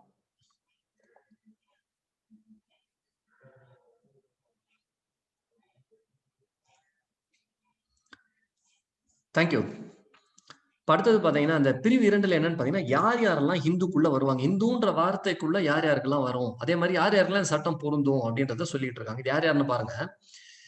ஹிந்துனா மத ரீதியா ஹிந்துக்கள் என்னென்னலாம் செய்வாங்களோ, கோயிலுக்கு போறது இல்ல பூஜை பண்றது இதெல்லாம் பண்றாங்க இல்லையா, இதெல்லாம் பண்றவங்க ஹிந்து, அதுல பிரச்சனையே கிடையாது. அடுத்தது வீரசைவா லிங்காயத்துன்னு ஒரு 2 வகைகள் இருக்கு. ஒரு வகையான ஜாதி மாதிரின்னு வச்சுங்களேன். அதுல இருக்கிறவங்களும் ஹிந்து கீழே வருவாங்க. அதே மாதிரி பிரம்மோ சமாஜம், பிரார்த்தன சமாஜம், ஆரிய சமாஜம் இதெல்லாம் பாத்தீங்கன்னா அப்படின்னா இவங்களை வந்து ஹிந்துவா மாத்தக்கூடிய சில சட்ட ரீதியா அனுமதி வழங்கப்பட்ட சில விஷயங்கள் இருக்கு, அதெல்லாம் இதுல வரும். சட்ட ரீதியா ஒரு நபரை ஹிந்துவா மாத்துறாங்கன்னு வச்சுங்க, சட்டத்துக்கு உட்பட்டு அப்போ அந்த மாதிரி செய்யக்கூடிய சமாஜங்கள் தான் இதெல்லாம் கிட்டத்தட்ட அவங்களுடைய தொடர்பா அவங்களுடைய விஷயங்கள்ல போய் மாறி வரவங்க அவங்களும் இந்துன்னு தான் வருவாங்க. அதே மாதிரி புத்த மதத்தை சேர்ந்தவர்கள், ஜெயின மதத்தை சேர்ந்தவர்கள், அதே மாதிரி பஞ்சாபி நம்ம சொல்லுவோம் சீக் மதத்தை சேர்ந்தவர்கள், இவங்களும் பாத்தீங்கன்னா ஹிந்துன்னு தான் வருவாங்க. அதே மாதிரி ஒரு நபரு வேற எங்கேயோ இருக்காரு, இந்தியாவில இல்ல, வேற ஏதோ ஒரு இடத்துல இருக்காருன்னு கூட வச்சுங்க. அந்த இடத்துல இந்த சட்டம் பொருந்தும் அவருக்கு அப்படின்னா, அந்த நபர் வந்து முஸ்லீமா இருக்கக்கூடாது, கிறிஸ்டினா இருக்கக்கூடாது, பார்சியா இருக்கக்கூடாது, ஜூவா இருக்கக்கூடாது, நாளா இருக்கக்கூடாது. அப்படியாப்பட்ட ஒரு நபர் அங்க இருக்காரு. நம்ம நாட்டுக்கு வெளியில கூட இருக்கட்டும். உள்ள இருந்தாலும் சரி, வெளியில இருந்தாலும் சரி. அவருக்கு இந்த சட்டம் பொருந்துன்ற மாதிரி இருந்ததுன்னா, அவரும் ஹிந்து கீழ வந்துருவாரு. ஆனா விதிவிலக்கான சூழ்நிலை என்னன்னு பாத்தீங்கன்னா, இப்ப அந்த நபர் வராரு. நீதிமன்றத்துக்கு வந்து சொல்றாரு. இல்லங்க, நான் வந்து முஸ்லீம் கிடையாது, கிறிஸ்டின் கிடையாது, பார்சி கிடையாது, ஜூ கிடையாது. அது உண்மை. எனக்கு வந்து சட்டம் பொருந்தும். ஆனா என்னன்னு கேட்டீங்கன்னா, நான் இருக்கிற இடத்துல இந்த சட்டமும் செயல்படுது. அதுலயும் பிரச்சனை இல்ல. மேல நீங்க சொன்னதெல்லாம் வந்துருது. ஆனா என்னன்னு கேட்டீங்கன்னா, இந்த சட்டம் வந்து வரவே இல்லன்னு சொன்னா, இப்ப இந்த இந்து மேரேஜ் ஆக்ட் இருக்குல்ல, இது வரவே இல்லன்னு சொன்னா, எப்படி இருந்தாலும் எந்த இந்து சட்டமும் என்ன கட்டுப்படுத்தியிருக்காது. நான் வந்து இந்து செய்யற எதையுமே நான் செஞ்சதே கிடையாது என் வாழ்நாள்ல. எனக்கு முன்னாடி இருக்கிறவங்களும் செஞ்சது கிடையாது. அதனால எனக்கு இந்த இந்து சட்டம் பொருந்தாது. அப்படின்னு சொல்லி இவர் கேட்கலாம். அதான் சொல்றாங்க. இது வந்து விதிவிலக்கான ஒரு சூழ்நிலை. முஸ்லிம், கிறிஸ்டின், பார்சி, ஜூ அல்லாத ஒரு நபர் வேற ஏதேனும் ஒரு இடத்துல இருந்தாலும் அவருக்கு இந்த சட்டம் பொருந்தும் அப்படின்னு சொன்னா அவர் ஹிந்துவா கருதப்படுவார். ஆனால் அவர் நீதிமன்றத்துல வந்து, ஏங்க நான் ஹிந்துயிசத்துல எதுவுமே பண்ணது கிடையாதுங்க இது வரைக்கும். என்ன இது வரைக்கும் அந்த ஹிந்துயிசம் வந்து என்ன கட்டுப்படுத்தினதே கிடையாது அப்படின்னு சொல்லி நீதிமன்றத்துல நிரூபிச்சிட்டார் அப்படின்னு சொன்னா, அப்போ அவருக்கு இந்த சட்டமே பொருந்தாது. அவ்வளவுதான் அதோட விளக்கம். இப்ப அடுத்தது பாத்தீங்கன்னா, யார் யாரெல்லாம் ஹிந்து, புத்திஸ்ட், ஜெயின்ஸ், சீக்ஸ் அப்படின்னு சொல்றாங்க. அம்மா அப்பா ஹிந்துவா இருந்தா பையனோ பொண்ணோ ஹிந்து. இது நம்மளுக்கு எல்லாருக்குமே தெரியும். இதுல விதிவிலக்கா அம்மா மட்டும் ஹிந்து, அப்பா கிறிஸ்டின்னு வச்சுங்க. அப்ப இந்த அம்மா தான் வளர்க்குறாங்க குழந்தைங்கள. ஹிந்துயிசம் பிரகாரமே வளர்க்குறாங்க. பூஜை பண்றது, கோயிலுக்கு போறது இதெல்லாம் பண்ணி வளர்க்குறாங்க அப்படின்னு சொன்னா, அப்ப அந்த குழந்தைகள் இந்து ஆயிடும். அதே மாதிரி வேற ஒரு மதத்திலேருந்து கிறிஸ்டின்லேருந்து ஹிந்துவா ஒருத்தர் மாறுறாரு. அப்படின்ற சூழ்நிலை வந்தா அப்பயும் அவர் ஹிந்து தான். அதே மாதிரி ஹிந்துயிசத்திலேருந்து கிறிஸ்டினா மாறுறாரு. மாறிட்டு மறுபடியும் ஹிந்துயிசத்துக்கு வராரு. திரும்ப ரிவர்ஸ் பண்ணி. அவரும் ஹிந்து தான். அடுத்தது 2 உட்பிரிவு 2 என்னன்னு பாத்தீங்கன்னா, எஸ்டி இந்த ஷெட்யூல் ட்ரைப் இருக்காங்க இல்லையா? பட்டியலின சமூகத்தை சேர்ந்தவர்கள். அவர்களுக்கு வந்து இந்த 366 ஆர்டிகிள் கிளாஸ் 25 கீழ வரக்கூடியவங்களுக்கு வந்து இந்த இது பொருந்தாது. இந்த ஆக்ட் பொருந்தாது. ஆனா மத்திய அரசாங்கம் நினைச்சதுன்னா, ஒரு அறிவிப்பை கொடுத்து கெசெட்ல வந்து நோட்டிபிகேஷன் கொடுத்து அவங்களே உள்ள கொண்டு வரலாம். அதுக்கு அதிகாரம் இருக்கு. அதே மாதிரி ஒரு நபர் வந்து மத ரீதியா அவர் ஹிந்து கிடையாது. ஆனால் இந்த சட்டம் அவருக்கு பொருந்தும் அப்படின்ற மாதிரி ஒரு சூழ்நிலை இருக்குன்னு வச்சுங்க. அப்ப அந்த சூழ்நிலையில இந்த சட்டம் வந்து அவருக்கு பொருந்தும் அப்படின்னு சொல்லக்கூடியதான் 2 உட்பிரிவு 3.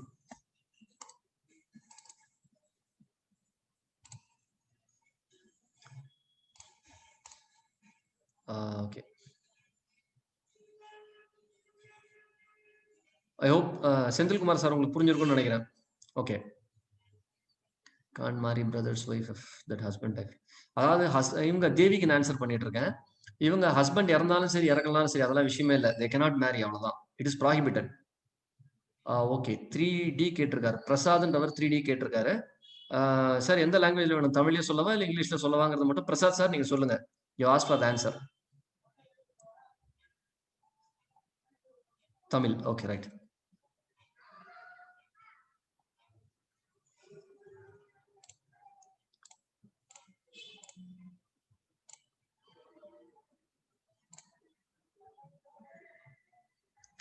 அதாவது யூட்ரின் பிளட் அப்படின்னு பாத்தீங்கன்னா, நான் உங்களுக்கு ஏற்கனவே சொன்ன மாதிரி ஒரே கருவறையில் பிறந்தவர்கள், அவ்வளவுதான். அடிப்படையா நீங்க ஞாபகம் வச்சுக்கலாம். ஒரே கருவறையில பிறந்த குழந்தைங்க. அதாவது பல கணவர்களின் மூலமாக. அப்பா மட்டும் ஒருத்தர் கிடையாது. இப்போ ஒரு ஒரு ஒரு லேடி இருக்காங்க. அவங்களுக்கு வந்து ஒரு 10 கணவர் இருக்காங்கன்னு வச்சுங்க. 10 கணவர் மூலமாவும் ஒவ்வொரு குழந்தை அவங்க பெக்குறாங்க அப்படின்னு சொன்னா, இந்த குழந்தைகள் எல்லாருமே யூட்ரின் பிளட். என்னன்னா தகப்பன் வேற, தாய் வந்து ஒரே தாய்.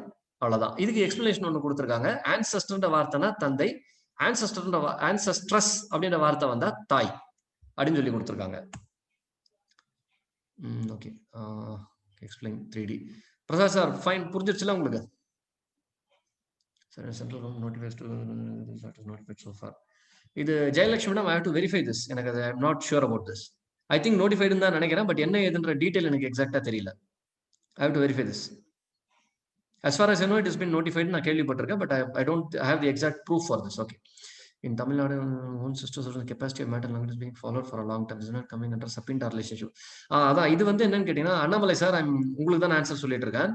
இது என்னன்னு கேட்டீங்கன்னா, கஸ்டம் அலோவ் பண்ணிச்சுன்னா பண்ணலாம், சப்பிண்டாவா இருந்தாலும் பண்ணலாம் அப்படி சொல்லியிருக்காங்க. அதையும் நான் உங்களுக்கு இது பண்ணும்போதே நெக்ஸ்ட் நம்ம வரக்கூடிய ஒவ்வொரு இதுலயும் அதெல்லாம் டீடைல்ஸ் வரும்போது நம்ம அதெல்லாம் பார்ப்போம்.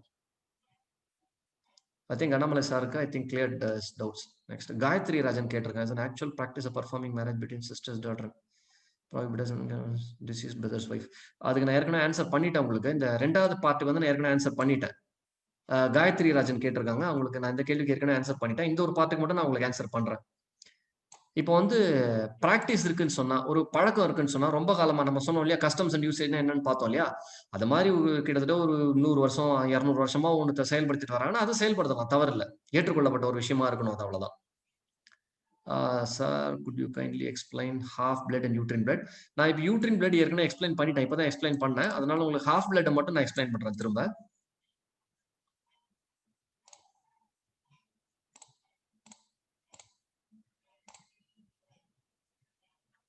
இந்த ஹாஃப் பிளட்னா என்னன்னு பாத்தீங்கன்னா, ஒரு கணவர் நிறைய மனைவிகள்.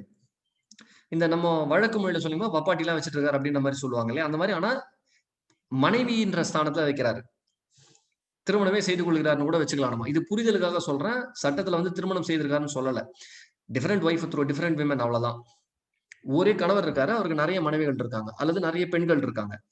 அவங்க மூலமா குழந்தைகள் பிறந்ததுன்னா ஒரே தகப்பனா இருப்பாங்க, ஆனா நிறைய தாய் இருப்பாங்க, வெவ்வேறு தாய் இருப்பாங்க. அது சொல்லக்கூடியதான் half blood.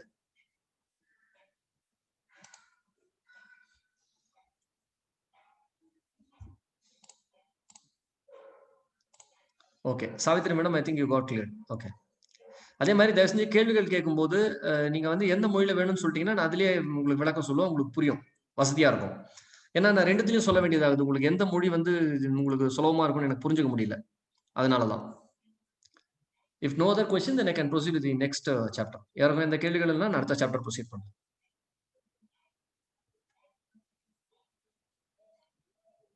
Can my daughter maybe marry my sister's son?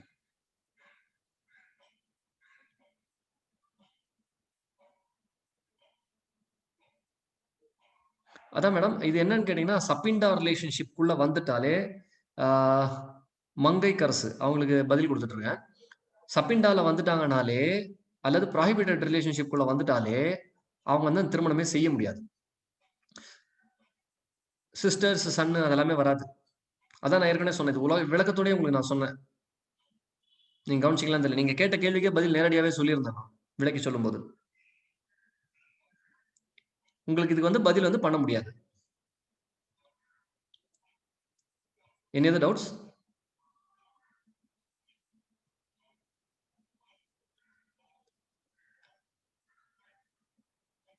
மங்கைக்கரசு புரிஞ்சிருச்சு இல்லையா உங்களுக்கு? இல்லை வேற ஏதாவது டவுட்ஸ் இருந்தா சொல்லுங்க, இல்லைன்னா we can close and go to the next chapter. Okay. Child born in live-in relationship, whether full or half blood children. அதாவது நீங்க இதுல என்ன பார்க்கணும்னா, ரிலேஷன்ஷிப்ங்கிறதுல என்னென்ன வரும் நம்ம பார்த்தோம் இல்லையா, லெஜிட்டிமேட் இல்லெஜிட்டிமேட் எல்லாமே வரும். ரிலேஷன்ஷிப்ன்ற வார்த்தைக்கு கீழே எல்லாமே உள்ளடக்கும். அதனால தர்மராஜ் சார் இது வந்து இது கீழே வரதுக்கு வாய்ப்பு இருக்கு. அதாவது ரிலேஷன்ஷிப்னு மட்டும் பார்த்தோம்னா இது கீழே வரும். ஃபுல் பிளட் ஹாஃப் பிளட் ஏற்கனவே நான் அப்பதான் எக்ஸ்பிளைன் பண்ணேன் உங்களுக்கு என்னன்னு. அந்த டெஃபினிஷன் நீங்க பாத்தீங்கன்னா உங்களுக்கு புரிஞ்சிடும்.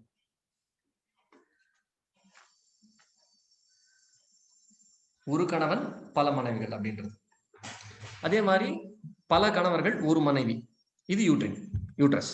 ஒரே யூட்ரஸ்ல வந்தா யூட்ரின் பிளட், அவ்வளவுதான்.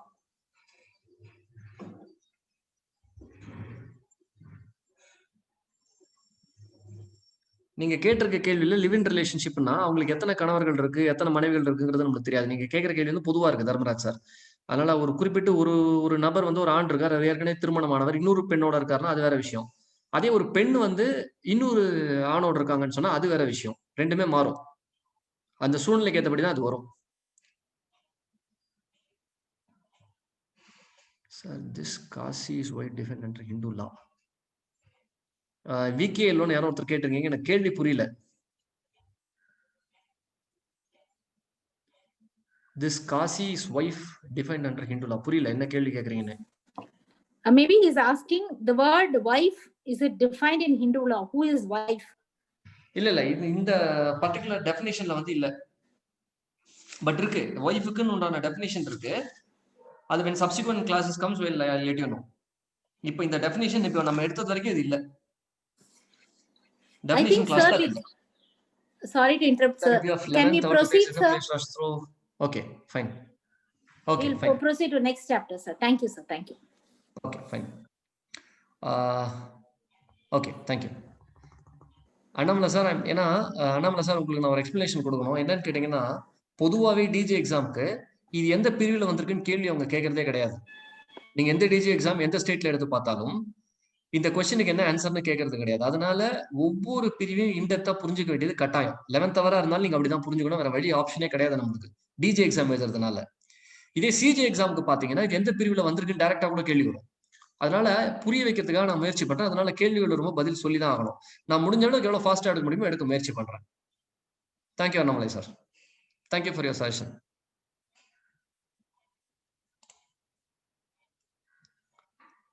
Okay, I'll proceed to the next chapter.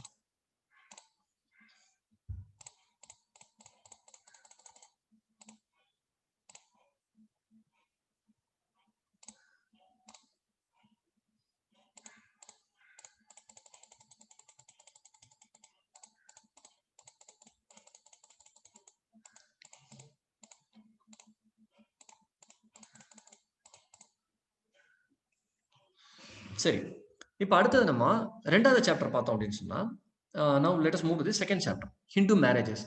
Section 5, conditions for a Hindu marriage. What are all the required conditions for a Hindu marriage? There should be no spouse living at the time of marriage. So if there is a spouse living at the time of marriage, it's void marriage.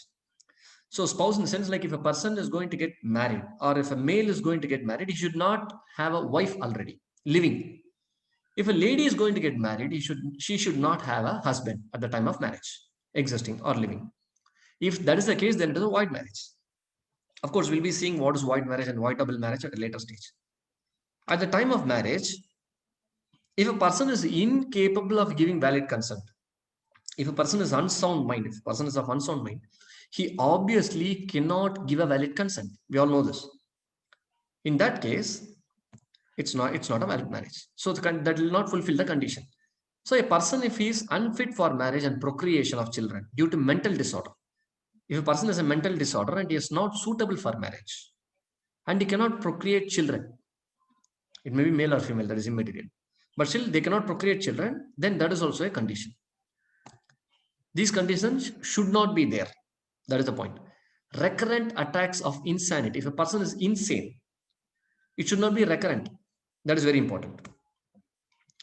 Next is the bride should have completed 18 years and the bridegroom should have completed 21 years. I hope you all know this fact. Not within prohibited relationship except if custom or usage permits. This is what many have been asking. The question is answered here. If custom or usage permits, even within prohibited relationship, marriage can be conducted. If it does not permit, then prohibited relationship marriage is void. And the person who are sapindas cannot marry each other, except if custom or usage permits. If usage or custom permits, then it can be done.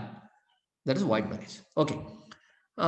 இப்போ நம்ம அந்த chapter 2ல என்னன்னு பாத்தீங்கன்னா, இந்த திருமணங்களுக்கு என்னென்ன தேவையான ஷரத்துக்கள் அல்ல தேவையான நிலைகள் என்னென்ன அப்படின்ற மாதிரி சொல்றாங்க. இது வந்து பிரிவு 5ல வந்து சொல்லப்பட்டிருக்கு. பாருங்க, இவங்களுக்கு திருமணம் ஆகும் பொழுது உயிருடன் கணவராயிருந்தால் ஏற்கனவே ஒரு மனைவி இருக்கக்கூடாது, மனைவியா இருந்தால் ஏற்கனவே ஒரு கணவர் உயிருடன் இருக்கக்கூடாது. அப்படி ஒரு வேலை வந்துருச்சுன்னா செல்லா நிலை ஆயிடும். அடுத்தது இரண்டாவது என்ன அப்படின்னு நம்ம பார்த்தோம்னா, ஒரு திருமணம் நடக்கும் சமயத்தில் ஒரு நபர் இருக்கார், அவர் வந்து மனோநல சரியில்லாத ஒரு ஆள். அதாவது இந்த சம்மதம் கொடுக்குறார் திருமணத்துக்கு, அது கொடுக்கறதுக்கே தகுதி இல்லாத ஒரு ஆள், ஆணா இருக்கலாம் பெண்ணா இருக்கலாம். அப்படின்னும் போது அது வந்து அப்படி இருக்கக்கூடாது. அது ஒரு முக்கியமான கண்டிஷன், ஒரு ஷரத்து. அடுத்தது பாருங்க, இப்போ வந்து இவருக்கு வந்து இந்த நபரோ எந்த நபரா இருந்தாலும் அவங்களுக்கு வந்து குழந்தை பெற்றுக் கொள்வதற்குண்டான தகுதி இல்லை, அவங்களால குழந்தை பெற்றுக்க முடியாது. அதுவும் காரணம் என்ன பார்த்தீங்கன்னா, மனநிலை சரியில்லாத ஆள், அதனால அவங்களால குழந்தை பெற்றுக்க முடியாது.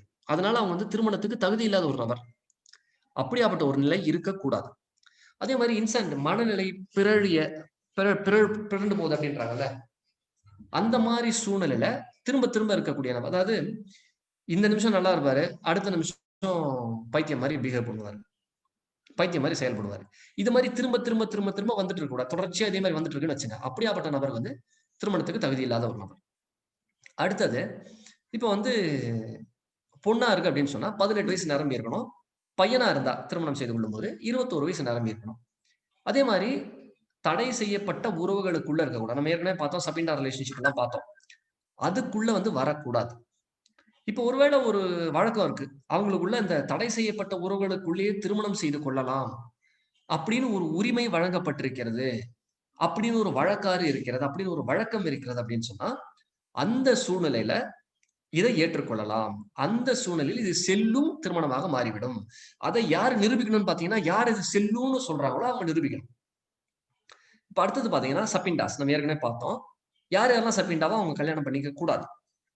ஆனால் இதுலயும் கூட இப்ப அவங்களுடைய பழக்கம் வந்து அனுமதி கொடுக்குது, பண்ணிக்கலாம் இந்த மாதிரி அப்படின்னு சொன்னா, அந்த சூழ்நிலையில இதை வந்து பண்ணிக்கலாம். இல்லைன்னா அது வந்து செல்லாநிலை திருமணம் ஆகிவிடும். இப்ப அடுத்தது செக்ஷன் 6 நம்ம பார்க்க வேண்டியதுல ஒமிட் பண்ணிட்டாங்க. இது ஏன் ஒமிட் பண்ணாங்க என்னன்றதுல நம்ம பின்னாடி வரும்போது ஒரு செக்ஷன்ல இதை நம்ம மேற்கோள் காட்டி பேசுவோம் பின்னாடி வரும்போது. அப்ப நான் அதை உங்களுக்கு விளக்க சொல்றேன் என்னன்னு. Section 6 has been omitted. In the forthcoming sections, I'll explain you like what are the things which were dealt in that particular section 6. It will be helpful for you. However, you need not worry about section 6 since it has been omitted.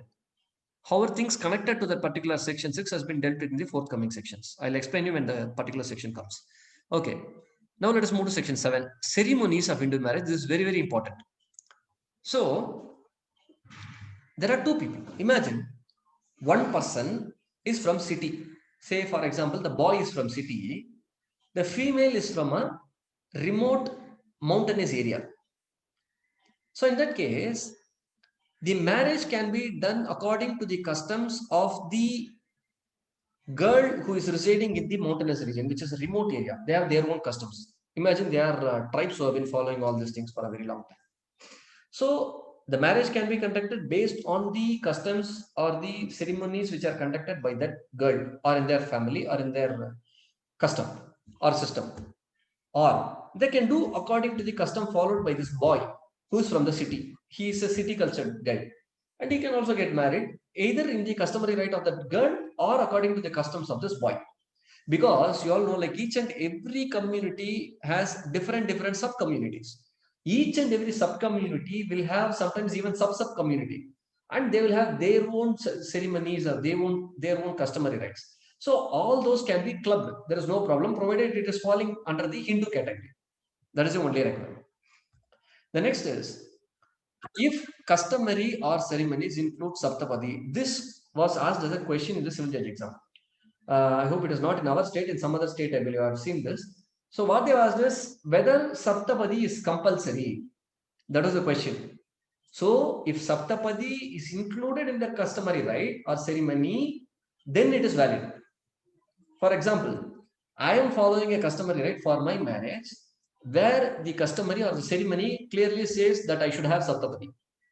In that case, the Saptapadi is essential, is compulsory. And when this marriage will be complete, if Saptapadi is being included, the marriage is complete when the couple take the 7th step. After the completion of the 7th step, the marriage is complete and binding. Imagine when they keep the 6th step, something happens, something goes wrong. In that case, it will not be a complete or binding marriage. That is the point they are trying to explain in this. இப்ப நம்ம பிரிவு 7 பார்த்தோம்னு சொன்னா என்னென்ன மாதிரியான பூஜைகள் இந்த மாதிரிலாம் செய்யணும் ஒரு இந்து திருமணத்துக்கு அப்படின்னு சொல்றாங்க. இப்போ 2 நபர்கள் இருக்காங்கன்னு வச்சுக்கோங்க. இந்த பையன் வந்து நகரத்துல வளர்ந்த பையன், பொண்ணு பாத்தீங்கன்னா மலை ஜாதியை சேர்ந்த பொண்ணு, மலையில இருக்காங்க.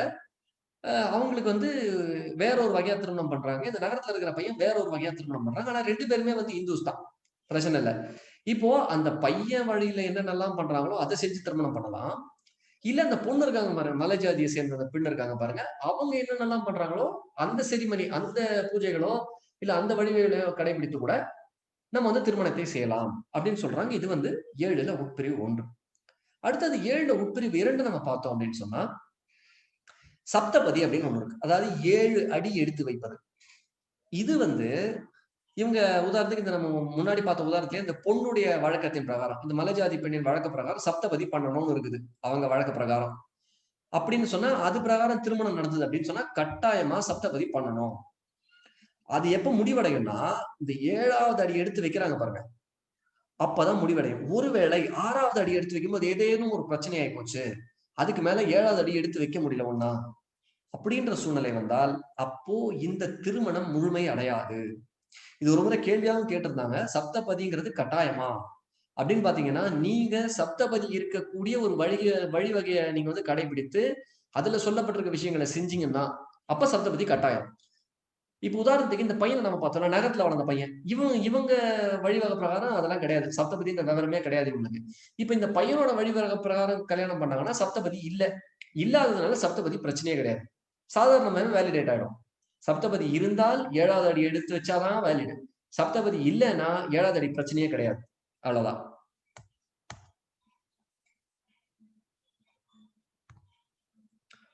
இப்போ பிரிவு 7A இது ரொம்ப ரொம்ப முக்கியம். ஏன்னு கேட்டீங்கன்னா தமிழ்நாட்டுல மட்டும் கொண்டு வந்த ஒரு சட்டம் இது.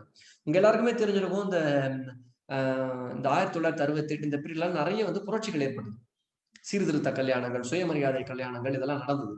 அப்ப அதுக்கு என்ன பண்ணாங்கன்னா சட்டத்தையே மாத்தினாங்க. இந்த இந்து மேரேஜ் ஆக்டே நம்ம தமிழ்நாட்டுல மாத்தினாங்க.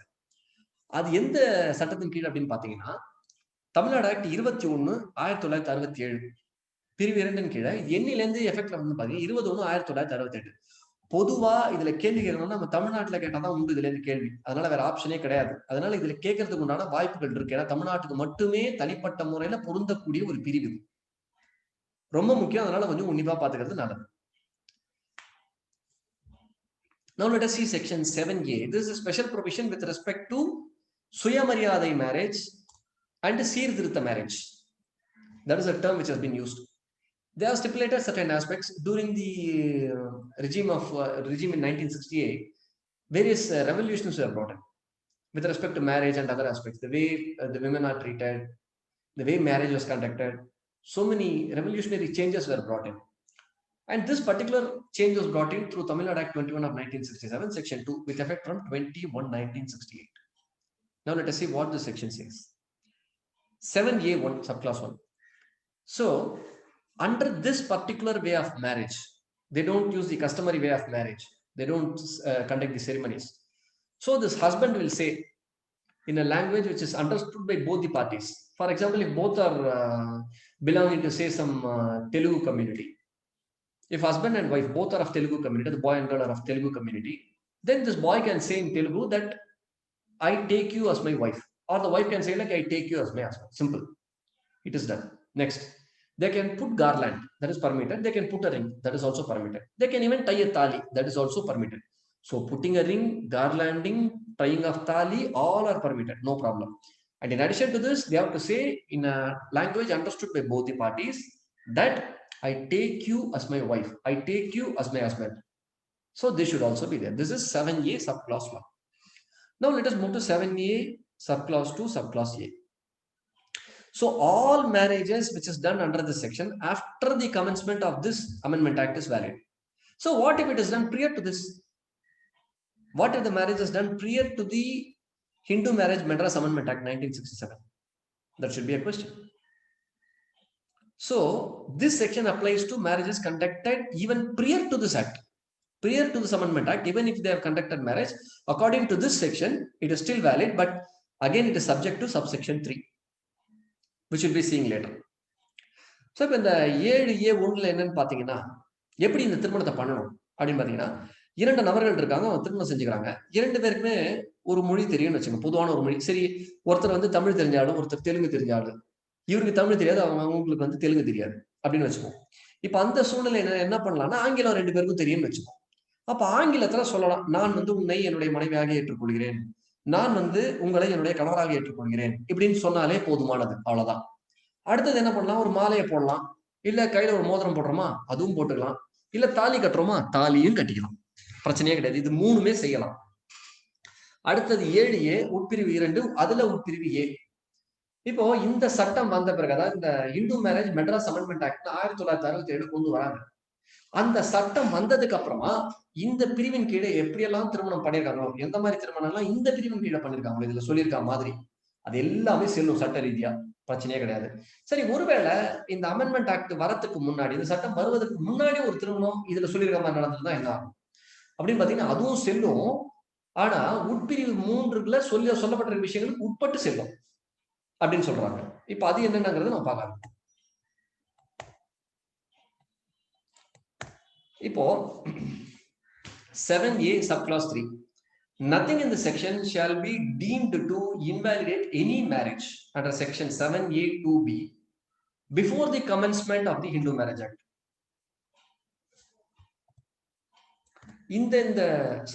Under these circumstances, let us see what it is. If the marriage is dissolved by custom or law. So, before the commencement of this Amendment Act, a marriage is conducted and the marriage is also dissolved before this act. Then in that case, this will not validate the marriage. In fact, it will invalidate the marriage. Next is, women lawfully married to another person during or after the life of the other party prior to this amendment. So before this amendment, a woman is marrying another person after his death or during his lifetime. Then in that case, the subsequent marriage will be invalid. The next is, invalidate a marriage which was solemnized before the commencement of Hindu Marriage Amendment Act. So under what situations it will invalidate a marriage which was solemnized? So under these circumstances, it will invalidate a marriage which was conducted prior to this particular act. Next is,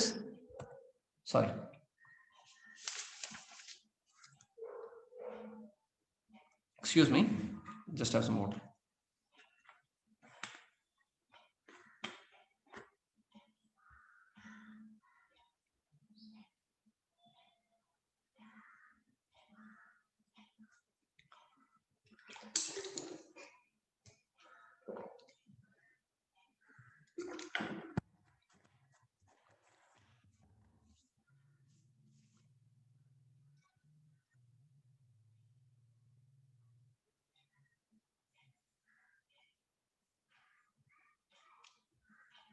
Okay, so it will invalidate a valid marriage which was solemnized before the commencement of this act. That is, prior to this act, if there is a marriage which was a valid marriage, then subsequently it was invalidated under some law. Then in that case, this marriage will get invalidated. So let me read it. Render invalid a marriage between any two Hindus solemnized at any time before such commencement if such marriage was valid at that time. Okay, so a marriage which was valid prior to that cannot be invalidated. That is what they are trying to explain. Okay, let us move to the next part. There are some corrections need to be done in this particular slide actually. So I'll explain this. So with respect to B, ignore what you see on the screen. There are some minor mistakes with respect to 783B. So please ignore what you see on the screen. I'll try to explain this from the section from the Bar Act. I'll read it out for you. 7A, subclause 3, subclause B. Nothing contained in this section shall be deemed to render invalid any marriage between two Hindus solemnized at any time before such commencement if such marriage was valid at that time. So if a marriage was valid before the commencement of this act, then this particular section will not invalidate that particular marriage. I'll repeat it again. If a marriage was valid, if a marriage is conducted before this Amendment Act, and that marriage was a valid marriage, then in that case, this section will not invalidate a valid marriage. That is 7A 3 subclause B. Let us move to subclause C. So it will validate if a marriage was solemnized before the commencement of the Hindu Marriage Act and was declared invalid. See, under subsection B, if it is declared valid, this section will also say it is valid. If the marriage is declared invalid, in that case, this particular act will validate that only on one condition. If the marriage was invalid, declared invalid, based on grounds other than the ground that it was not solemnized according to customary rites and ceremonies. However, no punishment will be given if something is done or not done or omitted. No punishment will be given under this particular section. இப்போ இந்த 7A உட்பிரிவு 3 என்ன அப்படின்னு நம்ம பார்த்தோம்னா, இதுல இந்த செக்ஷனை பத்தி என்ன சொல்றாங்கன்னு பாருங்க. இது கொஞ்சம் முக்கியமான பிரிவு, கொஞ்சம் உன்னிப்பா பாத்துங்க. நம்ம தமிழ்நாட்டுக்கு உண்டான பிரிவு இது, மற்ற எந்த மாநிலங்களுக்கும் பொருந்தாது. ஒரு மேரேஜ் வந்து 7A உட்பிரிவு 2 உட்பிரிவு B-ல பண்ணிடுறாங்க. எப்போ 1967க்கு முன்னாடி பண்ண ஒண்ணுதான் செல்லாதது அப்படின்னு சொல்லி சொல்ல முடியாது. எந்தெந்த சூழ்நிலைகள்ல இன்வாலிடேட் எனி மேரேஜ் அப்படின்னு சொன்னா, இப்ப ஏற்கனவே வந்து ஒரு திருமணம் நடந்து விட்டது. இந்த சட்டம் வரதுக்கு முன்னாடி திருமணம் நடந்துருச்சு. திருமணம் நடந்து அந்த திருமணமும் டிசால்வ் ஆகி போச்சு, சட்ட ரீதியாவோ அல்லது வழக்கு முறையிலயோ. இப்ப என்ன பண்ணுவாங்கன்னா, ஒரு சில இடங்கள்ல நீங்க பாத்தீங்கன்னா திருமணம் பண்ணிடுவாங்க. திருமணம் பண்ணிட்டு பஞ்சாயத்து மாதிரி உட்காருவாங்க. அந்த காட்டுவாசிகள் இந்த மாதிரிலாம் இருக்காங்க பாரு, அவங்களுக்கு வந்து அந்த மாதிரி ஒரு 4-5 பேர் சேர்ந்துப்பாங்க. சேர்ந்துட்டு இனிமேல் அவங்க உனக்கு மனைவி கிடையாது, இனிமேல் உனக்கு கணவர் கிடையாது அப்படின்னு சொல்லுவாங்க. அப்படி சொன்னாலே அது வந்து இல்லாதாயிடும். அந்த மாதிரி ஏதாவது நடந்திருக்குன்னு வச்சுது, அப்ப அந்த சூழ்நிலையில இந்த சட்டம் வந்து பொருந்தாது. அது வந்து வேலிடேட் பண்ணி விடாது. அடுத்தது பாருங்க, ஒரு பெண் இருக்கா, அவ வந்து சட்ட ரீதியா இன்னொருத்தரை வந்து திருமணம் செய்துக்கிறாங்க. திருமணம் செய்து கொள்ளும் போது அவருடைய கணவர் உயிரோடு இருக்காங்க, இல்ல அவர் இறந்து கூட போயிடுறாரு கூட வச்சுங்க, கமெண்ட்மெண்ட்டுக்கு முன்னாடி. அப்ப அந்த சூழ்நிலையில இந்த சட்டம் அதுக்கு உதவி பண்ணாது. சட்டத்துக்கு புறம்பாக ஒரு செய்யக்கூடிய செயல் அப்படின்னு சொன்னா அதுக்கு வந்து இந்த சட்டம் உதவி பண்ணாது. அடுத்தது, சட்ட ரீதியா செல்லக்கூடிய ஒரு திருமணம் இருக்கு. இந்த Hindu marriage Madras amendment act வரதுக்கு முன்னாடி, இந்த மாற்றம் வருவதற்கு முன்பாக தகுதியான செல்லுபடியாகக்கூடிய ஒரு திருமணம் நடந்திருக்கிறது. அதை செல்லாதுன்னு இந்த சட்டம் போய் மாற்ற முடியாது, இந்த குறிப்பிட்ட பிரிவு போய் மாற்ற முடியாது. அடுத்தது, இப்ப என்ன பண்றாங்க, ஒரு திருமணம் நடந்திருக்கிறது, அந்த திருமணம் செல்லாததுன்னு சொல்லிட்டாங்க இந்த சட்டம் வரதுக்கு முன்னாடி. அதாவது 1967க்கு முன்னாடி ஒரு திருமணம் நடக்கிறது. அதுக்கு முன்னாடி என்ன சொல்லிடுறாங்கன்னா, இந்த திருமணம் வந்து செல்லாது அப்படின்னு சொல்லிடுறாங்க. ஆனா சொன்ன காரணம் என்னன்னு பாத்தீங்கன்னா, இந்த மாதிரி நீங்க வந்து வழக்காறுகள்லாம் நீங்க வந்து கடைபிடிக்கல, உங்க கஸ்டம்ஸ் எல்லாம் நீங்க கடைபிடிக்கல, அதனால இது செல்லாது அப்படின்னு சொன்னா இந்த பிரிவை நீங்க பார்க்க வேண்டியதில்லை. ஒருவேளை அப்படி சொல்லாத வேற ஏதேனும் ஒரு காரணம் சொல்லியிருக்காங்க, நீங்க போய் சொல்லி